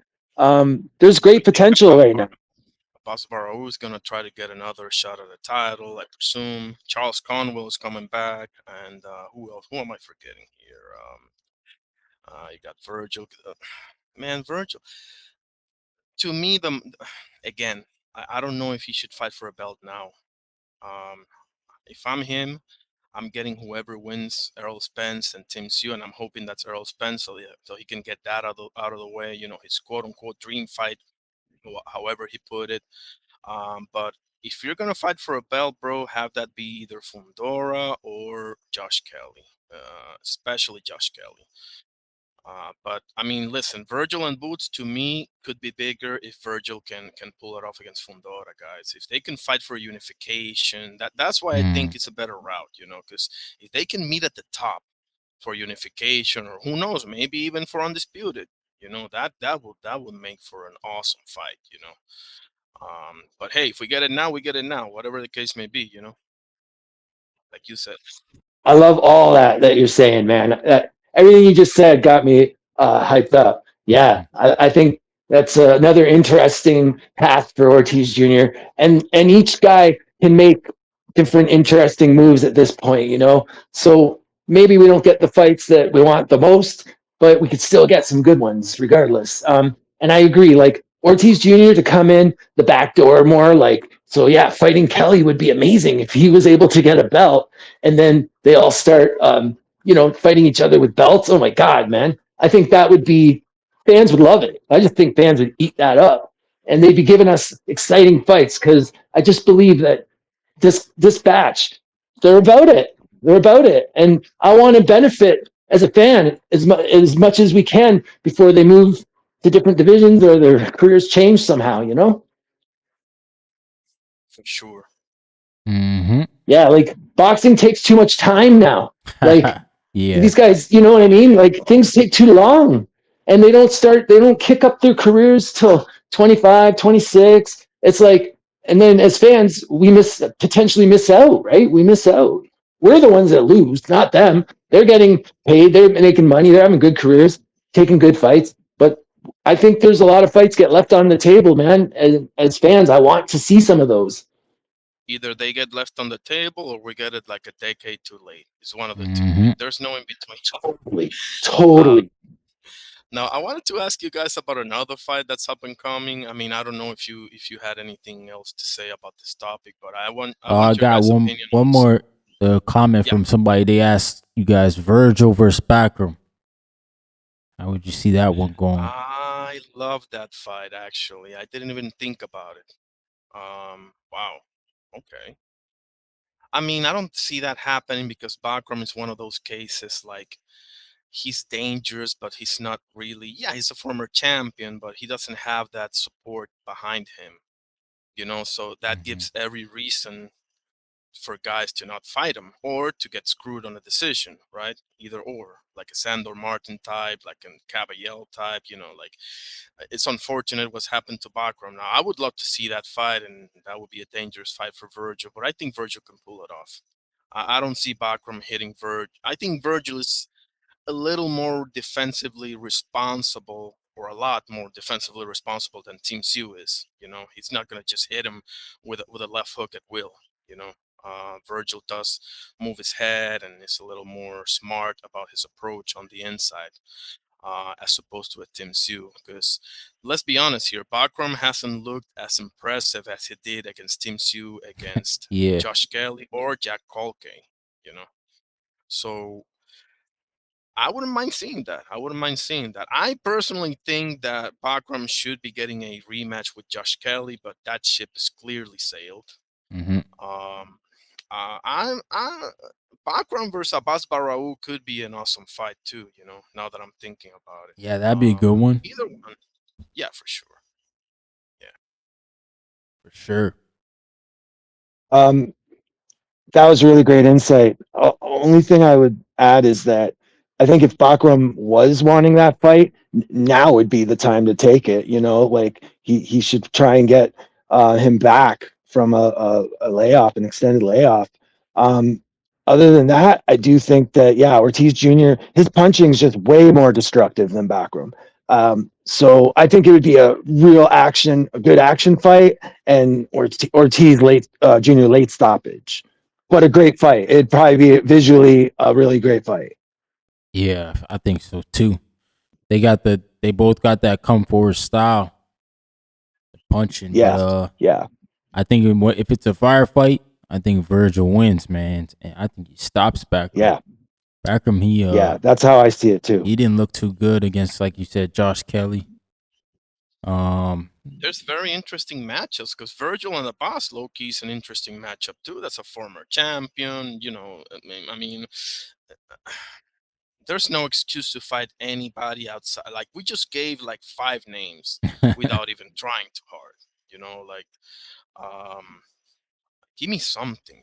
Give me something. Virgil got to get his ass back in that ring. Excuse my language. hell yeah, And give me something. Give me a reason to believe that you can be a champion, bro. Because I can't remember anybody being this famous and never even competing for a belt. To be honest with you, you know, like I come on, think that's the era. It's kind of the era we're in, though. This is what I was saying about David earlier and Shushu. Like some of these fighters get the it's the promoter's fault, though. Like not fault, but it's what they do. Like they get the fans hyped up and interested in these fighters, and then the hype starts to exceed the action or the actual excitement of what they're doing in the ring. Like look, man, I can't get excited about a fighter unless they're doing exciting me in the ring. Like if they're not doing that, then I don't care about that they like long walks on the beach and their favorite color or any of what I mean. Like that's got to come yeah, first. yeah, Then I'll get on the hype train, right, and be excited. But some of these guys, like they don't have to produce, and there's all this excitement about them, and I'm thinking like we haven't even seen nothing yet. And so I understand that point of view about Ortiz Jr. I just think that he doesn't get enough credit for his being a skilled boxer and being like exciting to watch. Like there's so much great, and just like Boots, like the two of them, and they both have really destructive hands. Um, they're great. I mean, we should want, like you are saying, like as fans, we should be willing to accept a range of fights as long as he's going to get in the ring, right? Like, I mean, I just enjoy watching him fight. So let's see it. You're right, man. Like, give us something. I agree with what you're saying in regards to Shushu and David, but okay, so we got David, Virgil, and Shushu. Two hmm of those guys are now champion. You're the other guy. Virgil's the other guy. So yeah, we can talk about Shushu's fight with Suleiman Segawa and his resume. Yeah, he's a champion now. He is a champion now. Like, he put that to bed. Too late, maybe, but he did it. And the same for David. Like, I can't take that away from him. Like, he beat on Zurdo Ramirez, and he became a champion and a unified one in the Yeah. process at 200. Like, they did it. Now it matter. They could be champions 3 years ago, sure, but they did it. Now I need to see Virgil do it as well, because yeah, you're right. I mean, you get all this love and everything because you're undefeated, you have X amount of knockouts, and they see these matchups. But trust and believe, though, all that thing's gonna go away right quick if you don't eventually get the job done, bro. Sir, I agree, man. I agree. So, what was that topic you wanted to talk about, Honorary? Sorry, man. Oh Might have yeah, I want your put you guys' off. take on one of the most puzzling fights coming up, and that's Errol Spence versus Tim Tszyu. Because I don't even know. He said the most I don't puzzling even know fight. what to. Yeah, I mean, you got a guy that hasn't fought in like 3 years, and another guy that, yeah, he's been active but can't stop losing to top level opposition. The son of a legend and what have you. He does have a win over Tony Harrison, but come on, I mean, like, that's not gonna last forever, right? Like, the, I don't know. I don't know what to make of this. Do you? I, I think it's a good fit, actually. When you look at both where they are both in their careers, Yeah. it's a match in that respect, because who else of their caliber can they justify putting them in there with? Like Zoo. I We've would seen love what's to been going see on Errol with Zoo. Spence. I would have just let me jump in just real quick, bro. I'm sorry Go to cut ahead. Go you off, ahead. but I, No, I would have no. Go loved to ahead. see personally Errol Spence and Keith Thurman, but that's just me. I think I we mean, all would want to see that, but like obviously Earl Spence got, he's petty, but the whole situation. Yeah. what do you mean by that, Ryan? Well, he feels like back in the day Keith didn't give him a shot, and then he grew over Keith. Essentially, he grew Okay. over him. So now he's Yeah. like, I'm He's not gonna taking it give to you a him. shot because I'm the Yeah. bigger guy. You need me now. Yeah, which is true, by the way, because not for nothing, and I love Keith Thurman, like Private Keith Thurman, I was a fan of, but the reality is he didn't give Errol Spence a title shot. I remember that as if it was yesterday. So that is 100% true, though. Yeah, he was. I think he was the WBA, and it's kind of weird because like I don't blame Keith because Floyd didn't give Keith a shot. Like, Floyd, like Keith was the mandatory for Floyd, and he didn't fight him. I think he just ended up dropping the belt, and then like Earl came not too far behind, and this is when Keith's kind of like the guy at PBC. So I was like, I kind of get it. Keith got that feeling. He got the cold shoulder from Floyd, so he gave it to Earl. And then Earl just took over though. I just didn't think But Keith check this out. didn't think Earl Like, was gonna do all that. how far does the chain of custody go on that? Like, who did Mayweather wrong? Who did, you know what I'm saying? It goes back to like 1945, Yeah, the no, first guy to do a 100%. boxer wrong. Like, give me a break, Yeah, right? yeah, exactly. No, That's but I yeah. mean, I think the point. I mean, you're right, but I think the point Ryan's making is that, I mean, as a fighter, because we're looking at this as fans, right? Like it's easy for us to a degree, it's easy for us to say, oh, get over it or whatever. But it's kind of hard to do that, right? Like it's kind of hard to do that. It's like, imagine if David became undisputed at 75 and all of a sudden Canelo wanted a shot at him. Like as a fighter, I kind of get it, bro. You can feel free to call it petty or, holding a grudge or immature or whatever. But the fact of the matter is, he ducked this guy, bro. He did. He did.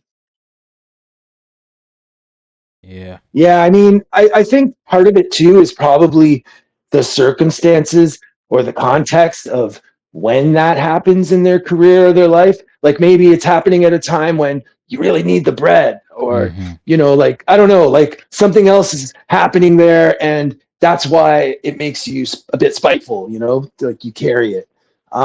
There's probably more to it than just that, you know? I will say this, then. I think you touched on it. From Errol Spence's perspective, considering everything that has transpired from the inactivity and the switching trainers and everything else, right? Team Su would have been one of my top 3 opponents. So I am happy with the opponent selection because this guy is not that he doesn't have the deepest toolbox out there. He has decent power. His head Right. never ever beat the center line. He's super easy to hit. He doesn't have any head movement whatsoever. So from an opponent perspective, yeah, I mean, I'm happy with it, but I just don't even know how to like. If Errol Spence can be 80% of what he was against Sean Porter or Danny Garcia or Jordanis Ugas, yeah, I think Errol Spence can get it done, but that's a big if, Mm-hmm. you know? Yep, off the layoff too. But Tim Zoo, didn't he just change trainers, right? Yes. Again. Yes. So like this like his third trainer in his last 3 fights. I don't know what's going on. Maybe it's you, Tim. Maybe it's you. Even though somebody came up here the other day and told me it's because he's homesick, which I found crazy.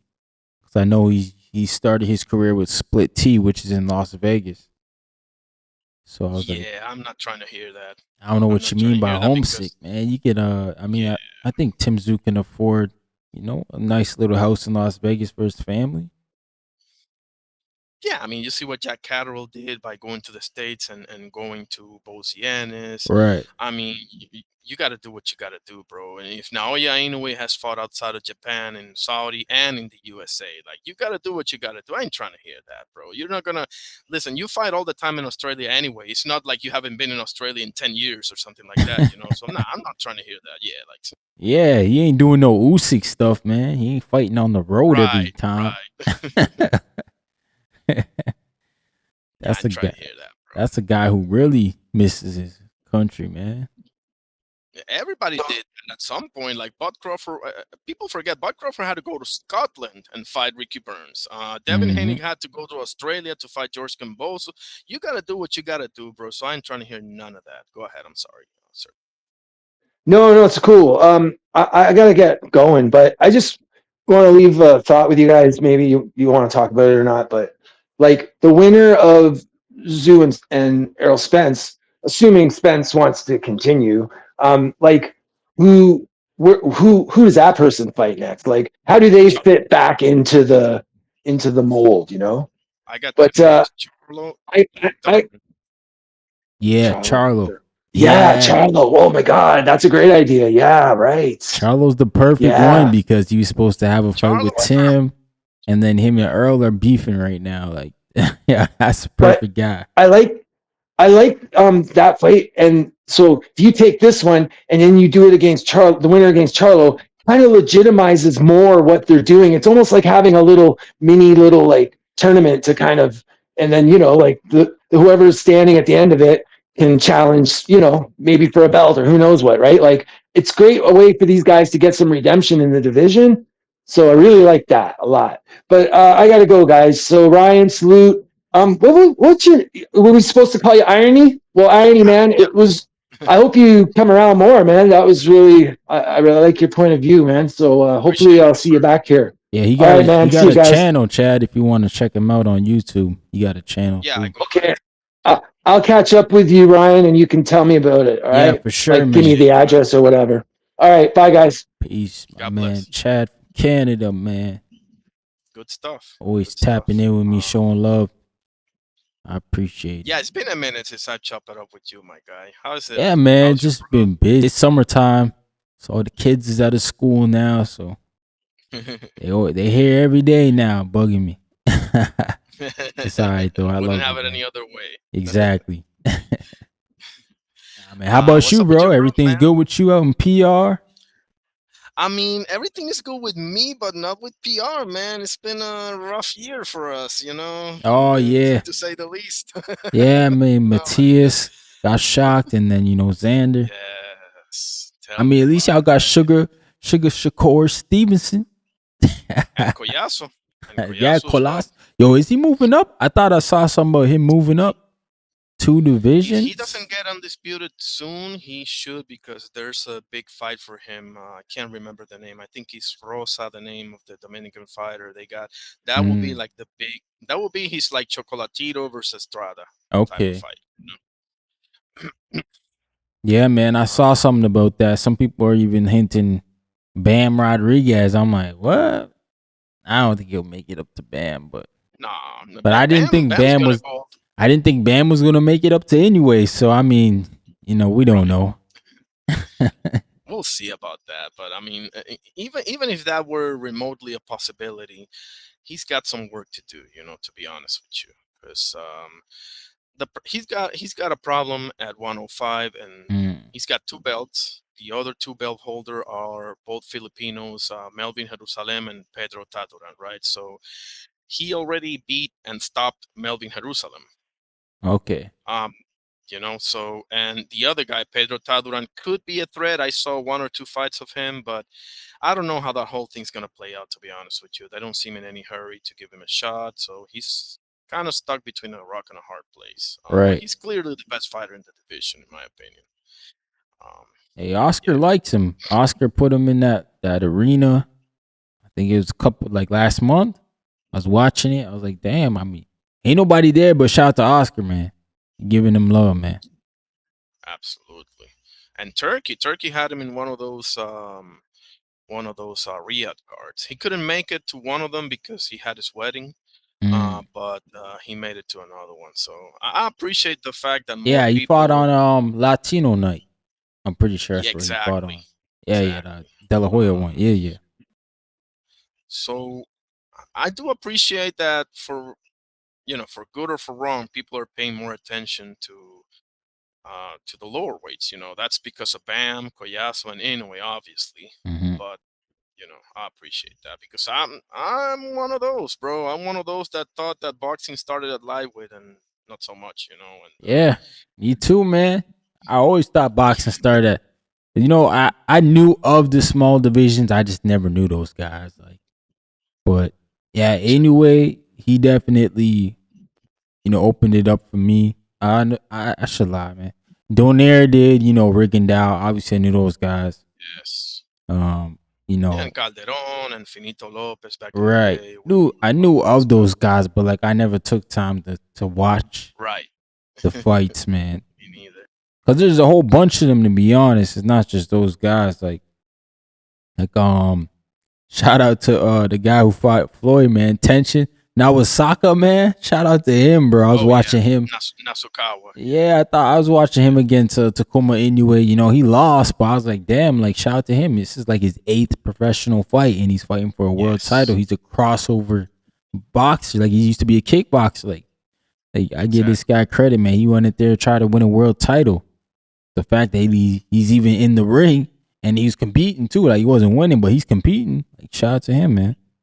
I like to see For stuff like sure. that. That's a small guy, but yeah, there's a lot of guys down there. Like we saw that Junto Nakatani and Hernandez fight on Riyadh. That was a great fight. Oh yeah.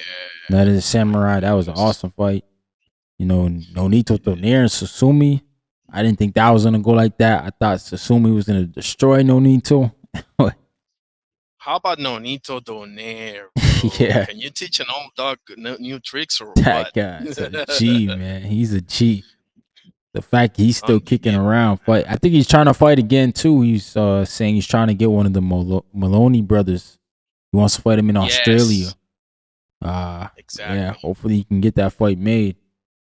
I don't know what he's gonna do with Zarafa now because I know he said he was managing him or training him. One of those things he was doing with Michael Zarafa. But it Yeah, looks like Zarafa's gone to Matchroom. I think I just saw. Signed a Matchroom. not Shout sure out to Eddie actually. Hearn. I don't know if he's trying to make that Eubank fight. Oh, Harlem Eubank or Chris, man. Chris, I think Chris is oh, a okay, free okay. agent. We'll see, man. That's another good fight. Chris Eubank's another guy, man. Never really won a world title, Yeah, but man. he been in He some fought for it fights. against yeah, his the thing with Chris Eubank Jr., bro, like listen, you're not your father, obviously, but he's been quite a letdown, bro. Because I think that he got rid of his father way too quickly in his career. He thought he knew it all. The classic. I got this, young, dumb, and full of that other stuff. And that costed him. That Mm. costed him, bro. George Groves dislocated his shoulder, I believe, in the fight, and still beat him. And George Groves, yeah, he gave George Carl Froch a Groves. tough Yeah, I fight, remember and George Groves. and but yeah, like he's not like an all time, like he's not mentioned up there with the Lennox Lewises and the Right, usual right. suspects out of the UK. He's not that good, and the same for Billy Joe. Like he lost to Billy Joe Saunders, Yep. and he got slept by Liam Smith, bro. Slept, Yeah, you know, beefy, man. like like Shout out to he had to go grab Bomac to get that get back. yeah, exactly.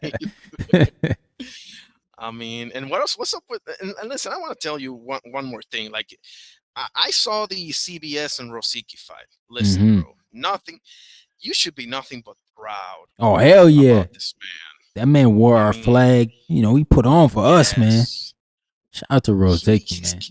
That's my guy. he's what's the book that he's carrying around of Jack Dempsey? Do you remember the name of that book? Because I remember they mentioned it a whole lot of. I don't remember it, I'll but I'm figure. pretty Okay. sure. I think it's about Jack Dempsey's life. Like it's his Yeah, it is about biography. that Dempsey, but I Yeah. just don't know which one of the because Jack Dempsey got several. But okay, you talk Oh, to he him got offline. several I'm sure. books. Damn, bro. I'll ask him Oh next time yeah, and get him on because I'll be able to get him on again. Yeah, awesome, man. Just letting awesome. him, enjoy the fruits of his labor, some time away. But I'm sure he's Yeah, probably going to be getting ready soon. Dana White, he going to want to get him back in there for sure. absolutely. That man come to fight, and he got power.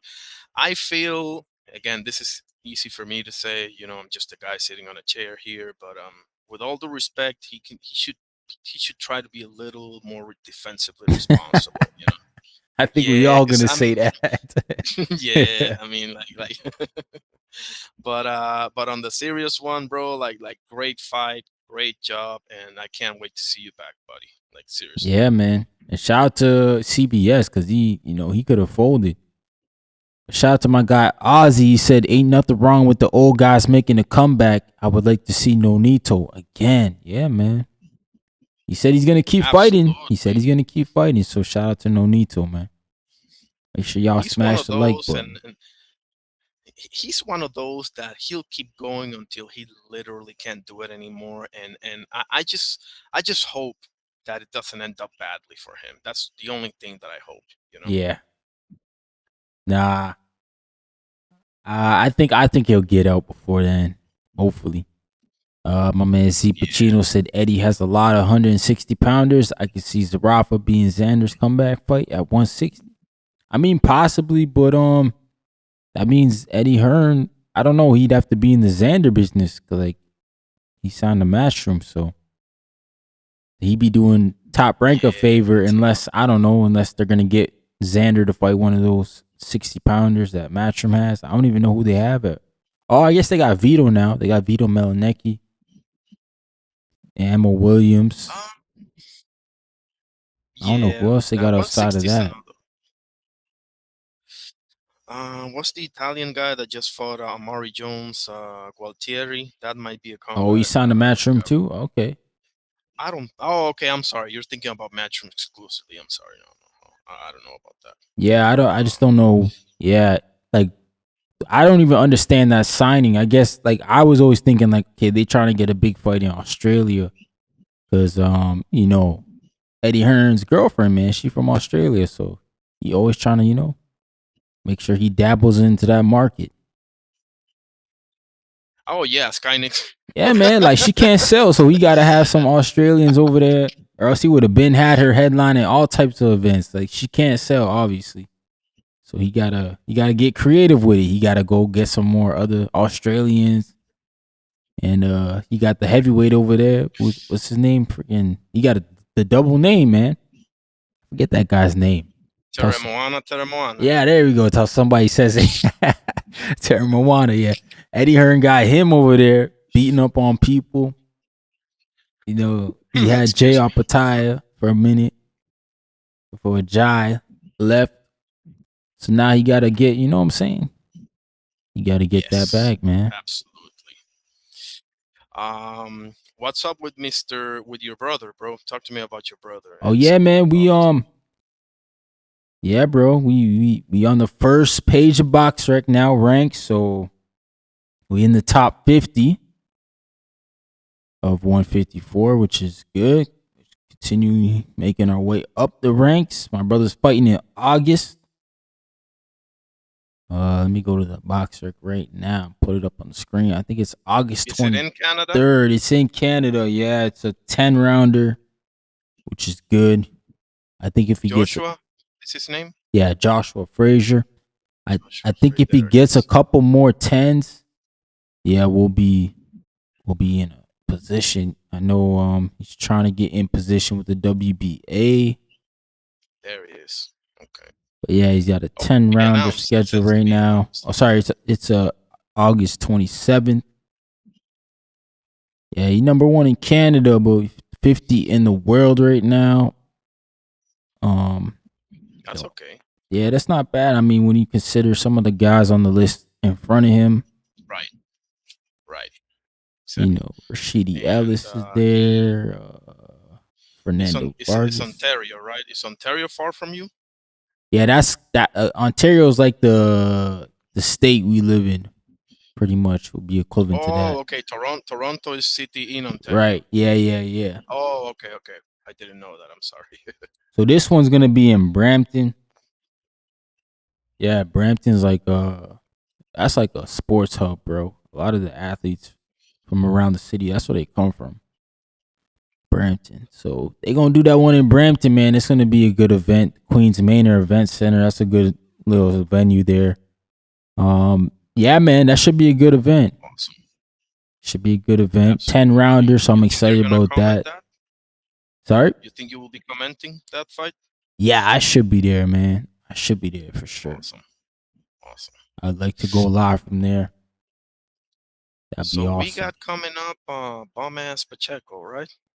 Yeah, man, Pacheco's, I didn't even know he was fighting this weekend. Like, I thought there was no fights, and then I think Pro Box got a fight going on too this weekend. And then Pacheco and Aleem. And then Andy Cruz is on the undercard. Pro Box this weekend. Is that Leicester this weekend? Oh shoot, I thought that was another weekend. I think so. Damn, shout out to Lester Martinez. I hope he gets back in the ring though. I like Lester Martinez, man. Like him too, for sure. I want him to become the first Guatemala world champion. Oh no, it's not. It's Aguilar. No, what is this? Brian Flores versus Jonathan Navarro. Navarro, okay, so right? Yeah. Yeah.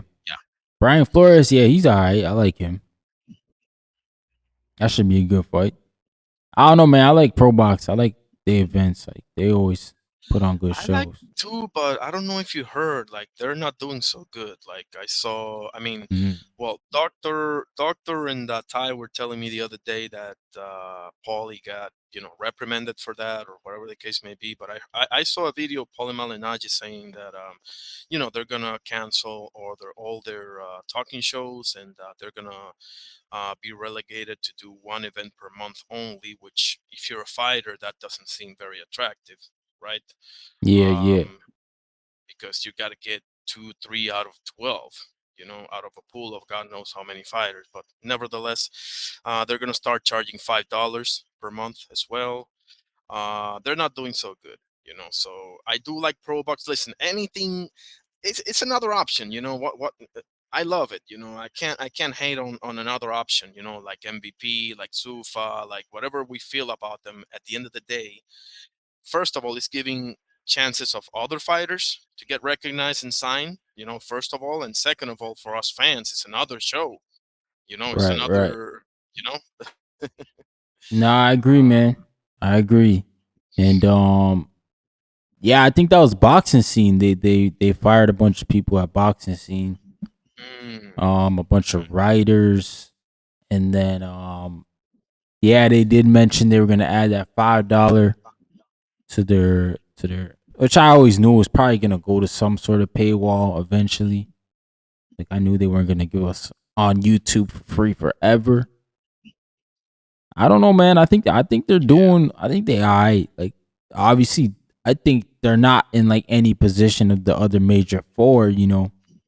They're still very small, but I think for what they do and what they are, development and trying to get guys from contender up, I still think they're a great platform, man, for sure. And they're obviously Too. getting some sort of money from these casinos or event places because they're doing fights on the weekend now. So Yeah, I've had some friends that have attended shows, and basically they told me that it's almost for free hmm that they get to go there. You know, yeah, I yeah. think, I mean, just me, right? But and I discussed this with Oscar and a few others that you know.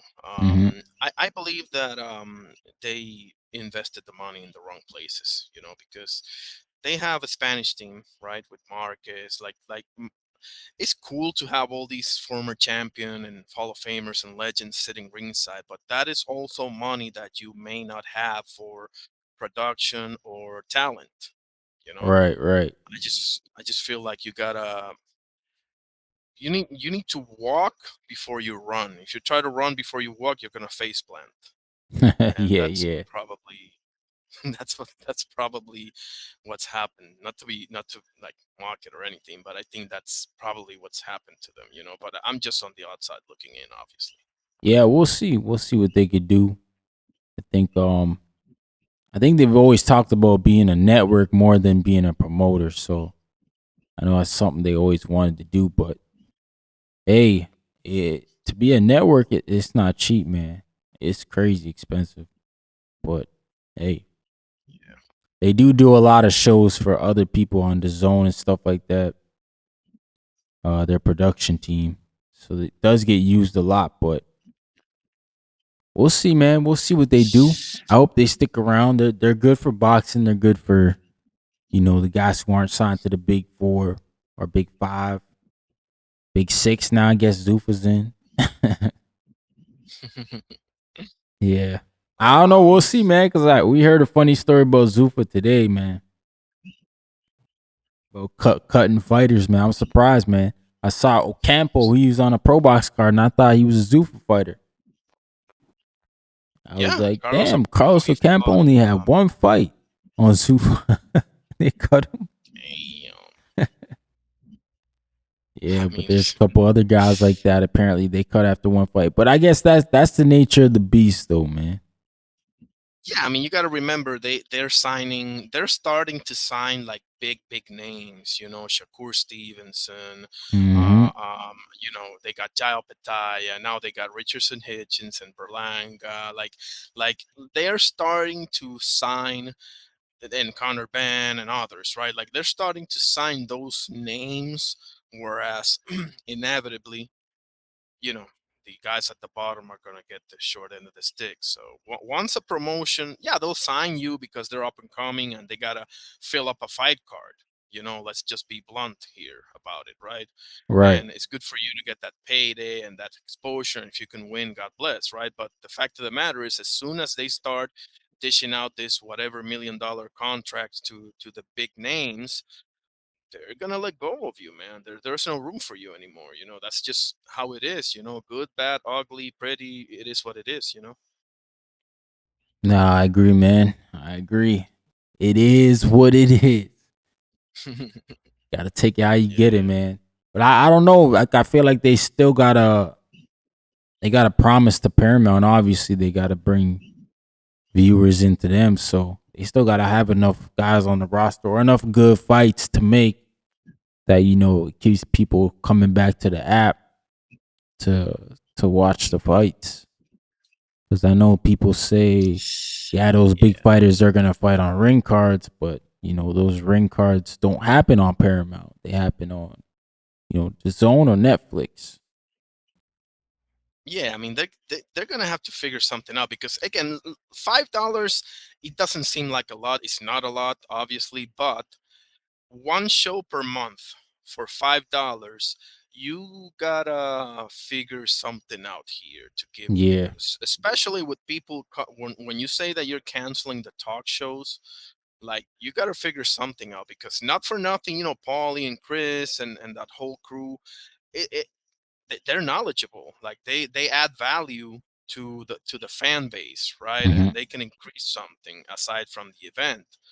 But if that's not the case, I don't see that being a successful membership, because $5 for one event, I know it's not going to give me, Botsanis or Shakur or Naoya Inoue. Like, you gotta add value some other way in order for that to be attractive for somebody. Yeah. Everybody got $5, but you see what I'm saying? Yeah, yeah. Just don't want to throw it backfire. away. Make it worth my while at least. Exactly. No, I agree. Um, I gotta go now, brother. But you already know, whether it's whatever time passes, you're my guy, bro. You're my Canadian brother, and For all the best to your sure. brother that's fighting as well. Ryan Rosicki, make sure you get back in the ring. Make sure you pick up a few defensive tips here and there from whoever, and become a threat, because I still think he's the dark horse of the division, bro. And I've said that forever. Ryan Rosicki is the dark horse of cruiserweight. Hmm. So, um, all right, brother. Take care and God bless. See you soon. Take care, Bye. my man. Honorary Boxing, man. Make sure you guys go check him out on YouTube. Got his channel there. He doing big things, man. Salute, salute. Yo, if you didn't already, man, smash that like button. What's wrong with y'all, man? Show some love to the stream.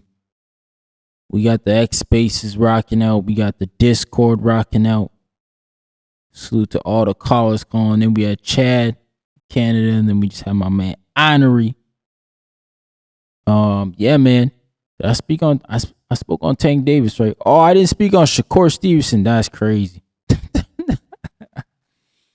That's crazy, yo. The man of the hour, bro. I didn't even speak on Shakur Stevenson. Salute to Shakur for getting the big bag, man. I'll never hate on the fighters for getting the bag. Shakur done got the bag, and now you're looking at the whole boxing game like this. Newest rules. Apparently, the title of the book is called Fooling Fools. Y'all was riding all summer, pedal bar. Shakur Stevenson got the big bag, man. You got the bag, got the Brinks truck backed up, and these goofy ass UFC dudes couldn't even get this man's name right at the damn fight, bro. That was wild, man. That was wild. Shout out to Dana White. He was pissed about that. And he very well should have been pissed, man, because they backed up the Brinks truck for Shakur Stevenson.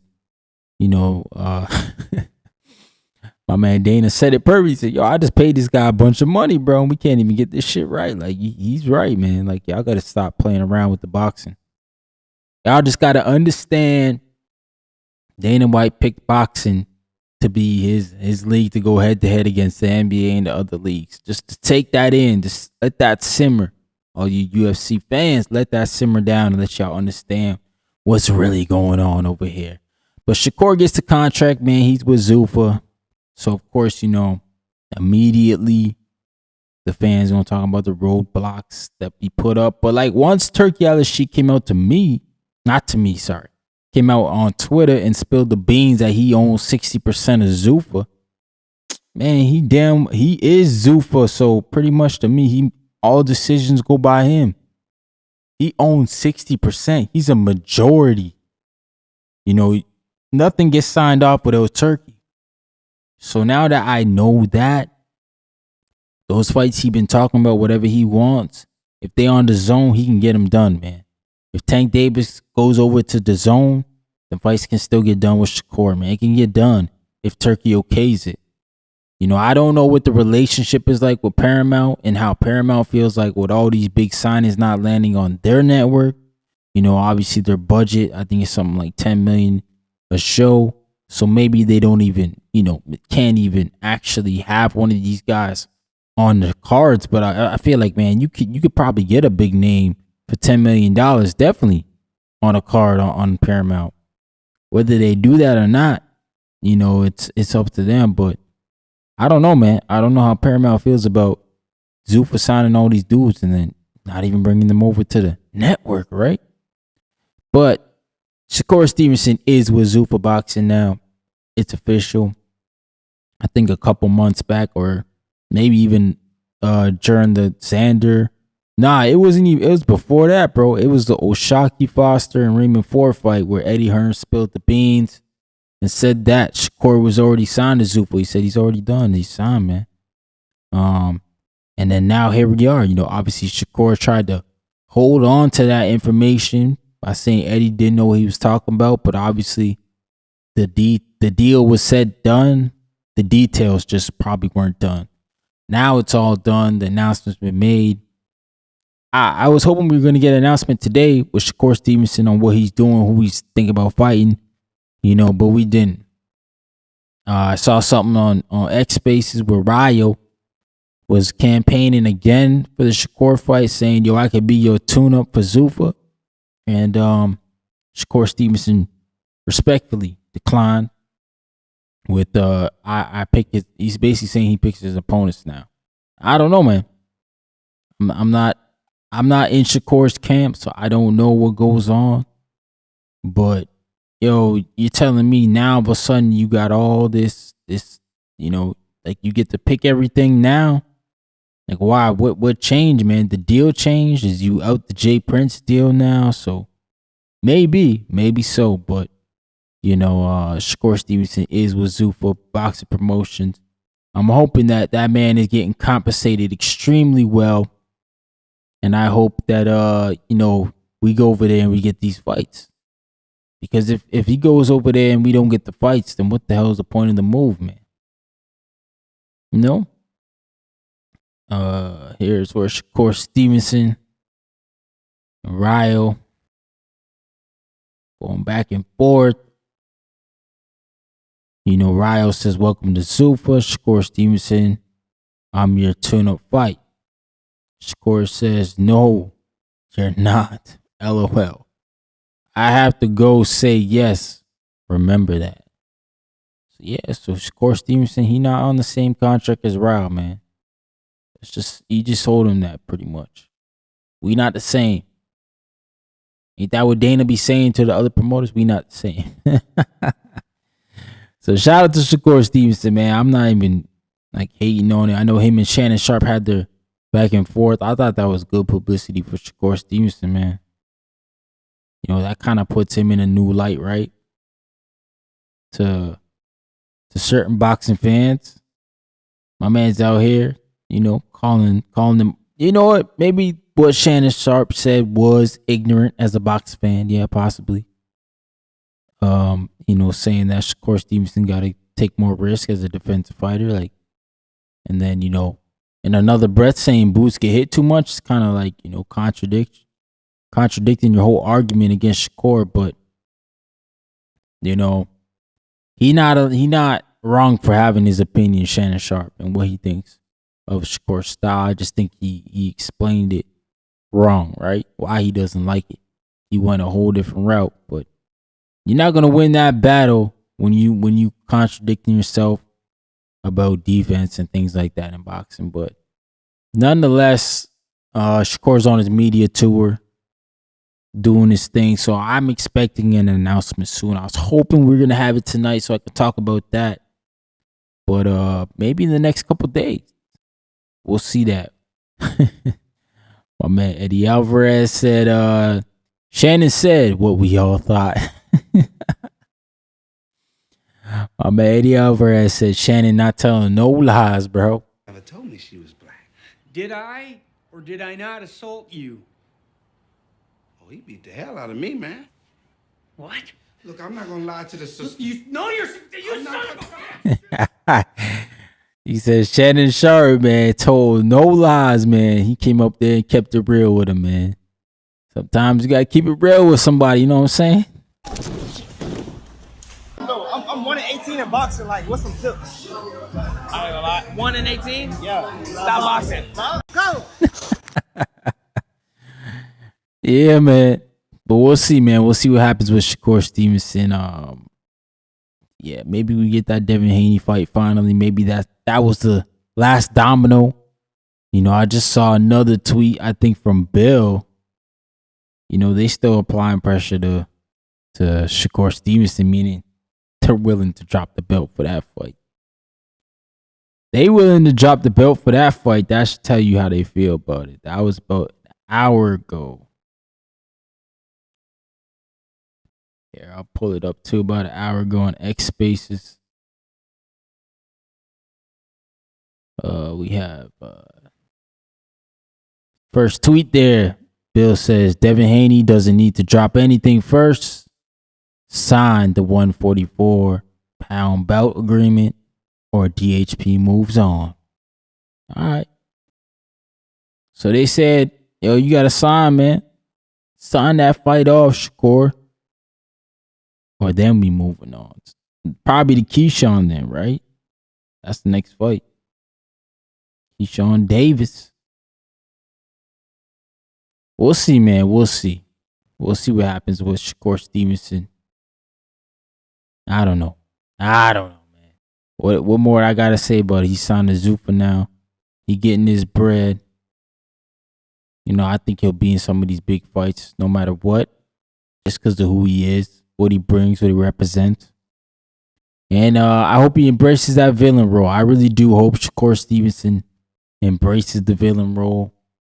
Because I feel like he's the type of guy who could take it to that Floyd level, man. I'm not talking about the money stage of it, because I think that pay-per-view stuff, you know, those days of 1 million pay-per-views and all that stuff, it's dead pretty much.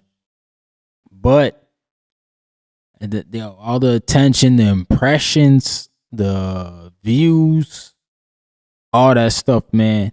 Shakur Stevenson gonna be a brand for that reason, being the heel. People gonna talk about him all the time. People gonna go watch his fights, go try to watch him lose all the time. You got the big gates all the time because of that, man. So shout out to Shakur Stevenson, bro, doing his thing. Yeah, man, I'm about to head on out though. Try to get some shit done before I go to bed. I appreciate y'all for tuning in, showing love to the stream as usual, man. Salute to everybody, man. We out of here. It's your boy, it's your host, Ryan from the 6, man. We'll be back probably Friday night. Yeah, we'll be back Friday night. Talk about that Pacheco and Aleem fight, Andy Cruz. So we'll see, man. We'll see. Peace.